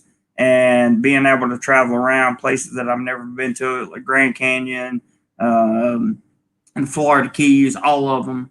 Any of the really nice places in America that I've never got to see, the sights and stuff. There's some really cool. America has some cool places to go visit. Unfortunately, I don't think New York City will ever look the same again. So if it does, it'll probably be, a good 10 years. No, for sure. I don't know, but I would like to go back to New York at some point in time. I was not a fan of New York City when I went there. I went there several times, but it was a long time ago, and it was work related basically. And it wasn't for me at that time in my life. And so unfortunately I've taken that experience, and that just sort of sits there in the database. But the Keys are interesting for me because the first time I went down there was like, I was about 18, and it was in the winter in Boston. And that's when I discovered that sun and beach is available in December. I just got to get the hell out of Boston. And that began a love affair with the tropics. Then I was like, this is friggin' amazing. I got to do this. And so it was neat, though, that I could do that in the U.S., right? I mean, it was a 27-hour drive because we justified doing that instead of buying plane tickets. I'm not quite sure why, but, we were 18, right? And full of jolt. So we're like, let's do it, road trip. And so that was kind of fun. And that really opened my eyes. And then the next sort of step years later was going to Maui for the first time. And I was like, okay, this is still the U.S., but this is like, I mean, I remember I got off the plane and I thought my default thought was, geez, I wonder if my cell phone's going to work. It's like, dude, it's the US, and I was like, oh my God, like there's no long distance from Maui to San Francisco. It was just like, wow, this is interesting. And I want to see like Maui and certain parts of Hawaii so bad. There's just places in the US I haven't been able to do that for. Yes, MetTech, we can see your comment. But there is, I got to build my base, my financial base so that I can afford to do these things. And I want to be able to go back and go to America. And then hopefully in my late 50s or very early 60s, I can come back to Southeast Asia or possibly South America, because after I'm done with my Southeast Asia tour, I'm going to South America. That's my next okay plot. So I definitely want to go to South America because I have so many friends that are from either Mexico or Central South America in the States. Okay. And I would love to go visit. I want to see Colombia and different cities in Colombia. I want to go to Brazil. I want to go see. I want to go to some of the odd countries in South America too that most people don't go to, just so I can see. Nicaragua is Central America, isn't it? I can't remember.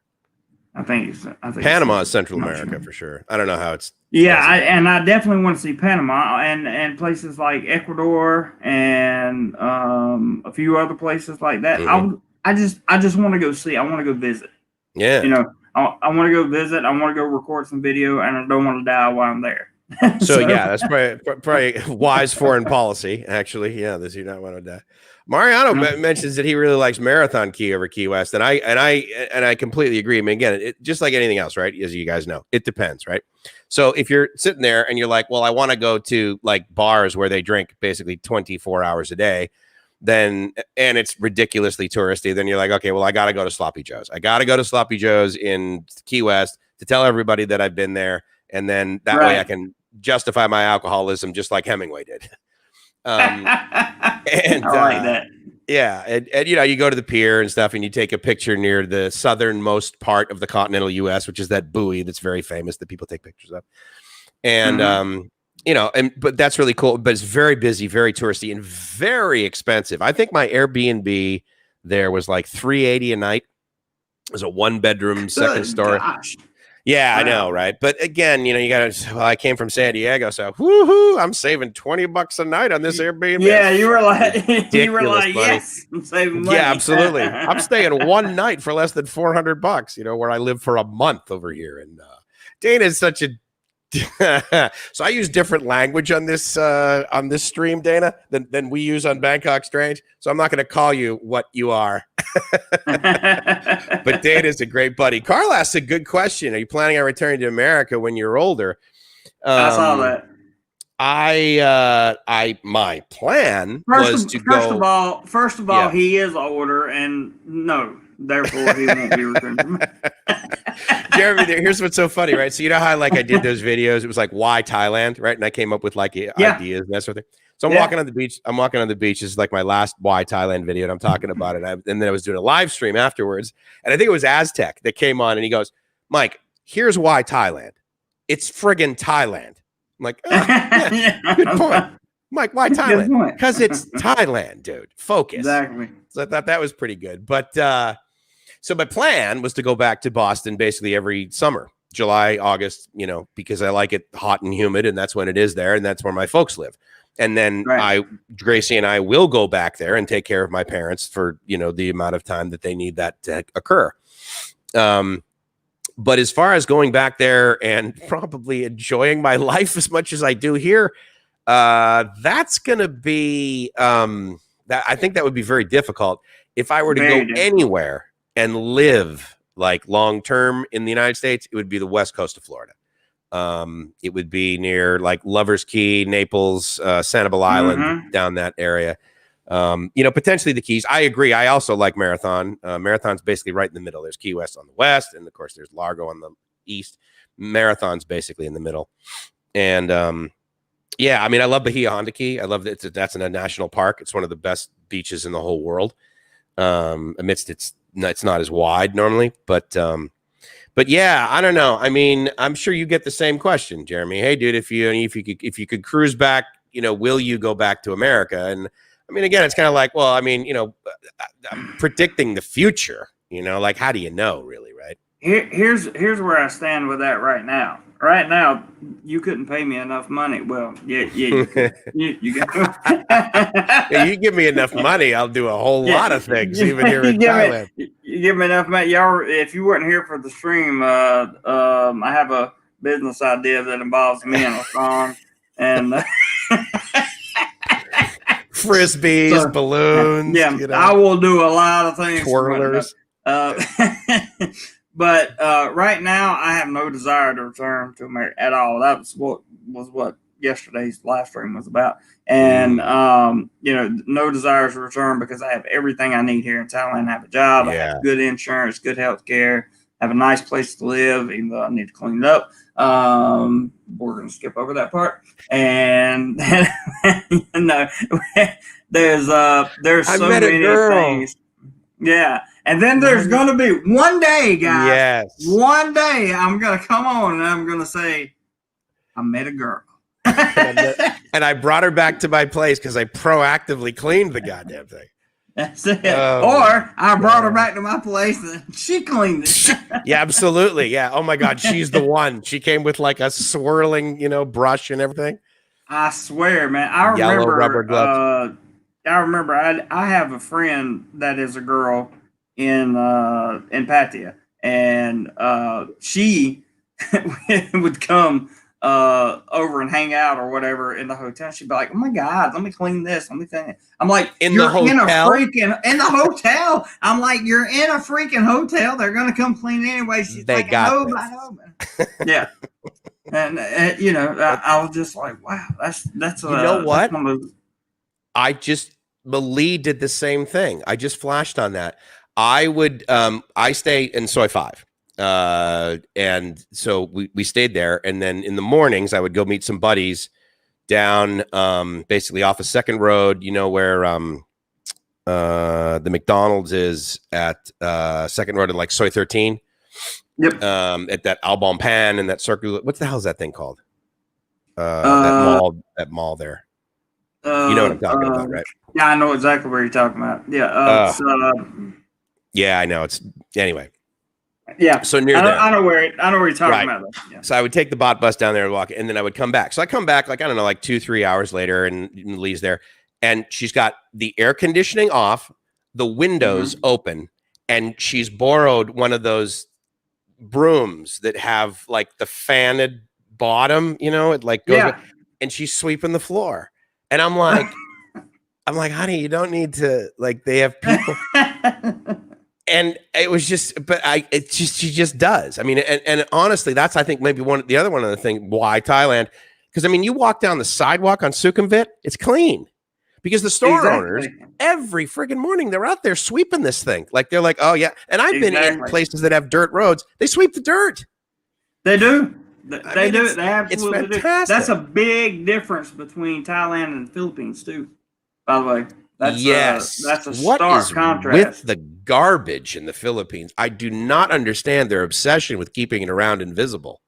Even in Cebu, the streams that go through there that carry the sewage are open. Mm-hmm. I mean, it's a rough one. Let me get over here to a couple comments real quick. Do it.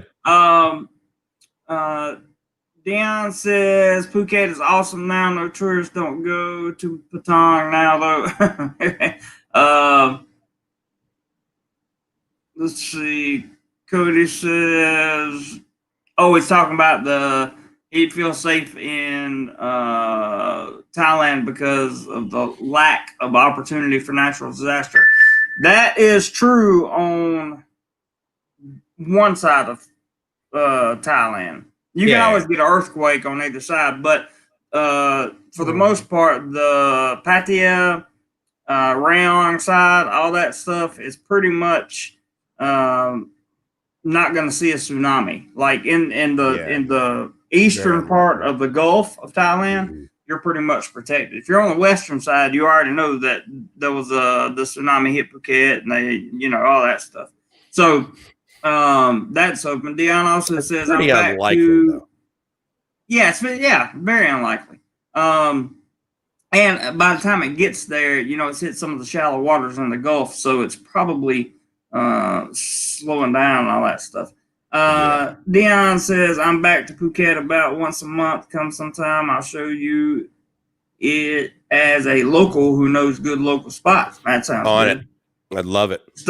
Stuck says Sloppy Joe's in Key West, Florida was founded on the day prohibition was repealed. Wow, I didn't know that. I love that area and lived in Punta Gorda for a few years, but got tired of the hurricanes. Swirling brush and rubber gloves, I think that cost extra. The hurricanes are pretty bad down there. I agree. Florida, you guys have gotten real bad luck lately. I mean, and by that I mean in the last decade. But again, I would prepare for it. I mean, again, look, I grew up in New England. Okay, so like the disasters there were blizzards or whatever, and we would get hurricanes, not tornadoes, but that would come up the coast from you people in Florida. I'm teasing, but and in San Diego, I mean, it's there's earthquakes, and you get it's a different thing. You just get used to it. And I mean, I'm sure you don't get used to tsunamis, but one could argue you don't have those annually. In other words, they don't name tsunamis, and they switch gender every year because there's so many of them. It's I mean, again, it's a possibility, but I don't think it's a high probability. And that's kind of how I determine where I'm going to live. What is the probability that my car will get stolen? What is the probability? I mean, and I think it's 100% safe. I agree. I also think that we've had a good chat today. And dude, we're way over 3 hours. Maybe we should call it a wild success and chest bump out. I think that's kind of what I'm thinking. I'm looking over here, and we're how many likes did you get, bro? 61. Or you got tight. Got 60 in total, and that will be excuse me, 61 in total. That would be awesome. I'm looking at my stats here. 814 playbacks. That's good. Woo! Average watch time 12 minutes and 4 seconds. That's a beautiful thing. That seems low for a live stream, though. Usually I'm getting like 30 minutes on average. You do? Yeah. I don't. Well, my guys are used to. Yeah. I mean, I can tell you right now, I know exactly the comment I'm going to get from Aztec. Less than 4 hours. Mike, are you in a bad mood? Like, what's wrong? Just suck it up. I am actually going to try to start cleaning this place a little bit. Oh, my God. Here it comes. Next step, girlfriend. Good job. Next step, girlfriend. Yes. So I'm gonna give it a shot anyway, and see if I can move a few things and get a few things done. But the truth of the matter is, I will probably wind up laying on the couch watching YouTube. So just to be totally honest, whatever you do today. Yeah, that's right. Be sure you learn more, right? Do more laundry.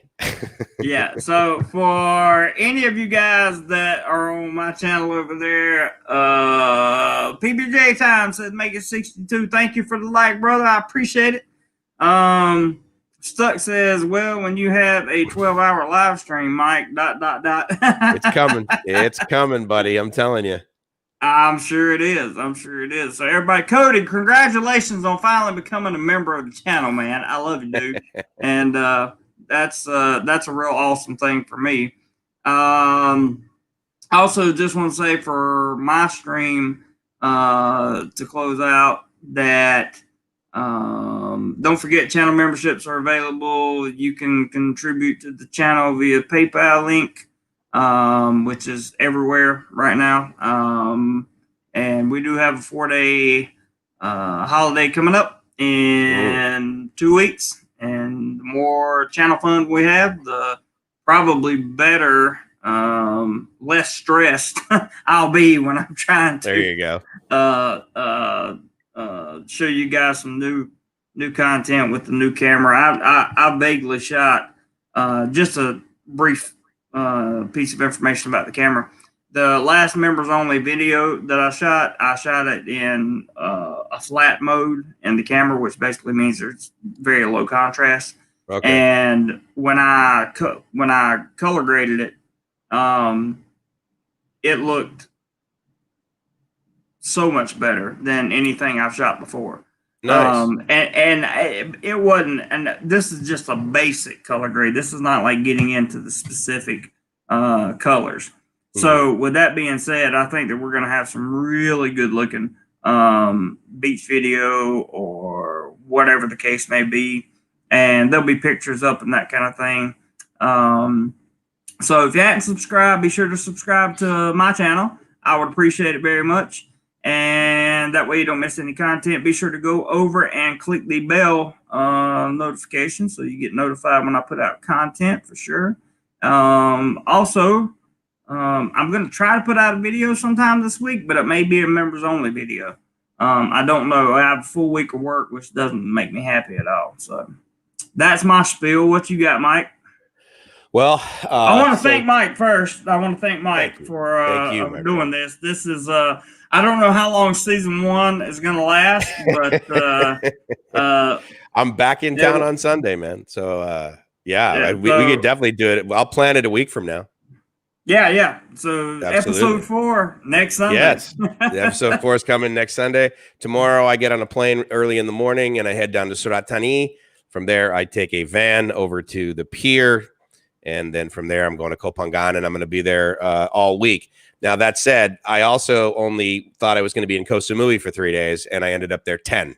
So I'm told that Koh Phangan is even more beautiful and has less like tourist nonsense. So who knows? It could be 2 weeks. I don't know. I do need to get back up to Bangkok definitely to deal with my my upcoming visa, but I'm probably not going to be needed at the BOI for at least 2 weeks. So anyway. With that, I will say, hey, thanks a lot for coming by. It's Mike's from livemyassoff.com, and I hope you guys are living the dream, because if you're not living the dream, then you're definitely doing it wrong. Jeremy. He's got a good point. So I'm just going to say this. Whatever you guys do today, be sure you do more life. Do more life. See you guys. Peace out, guys. Peace.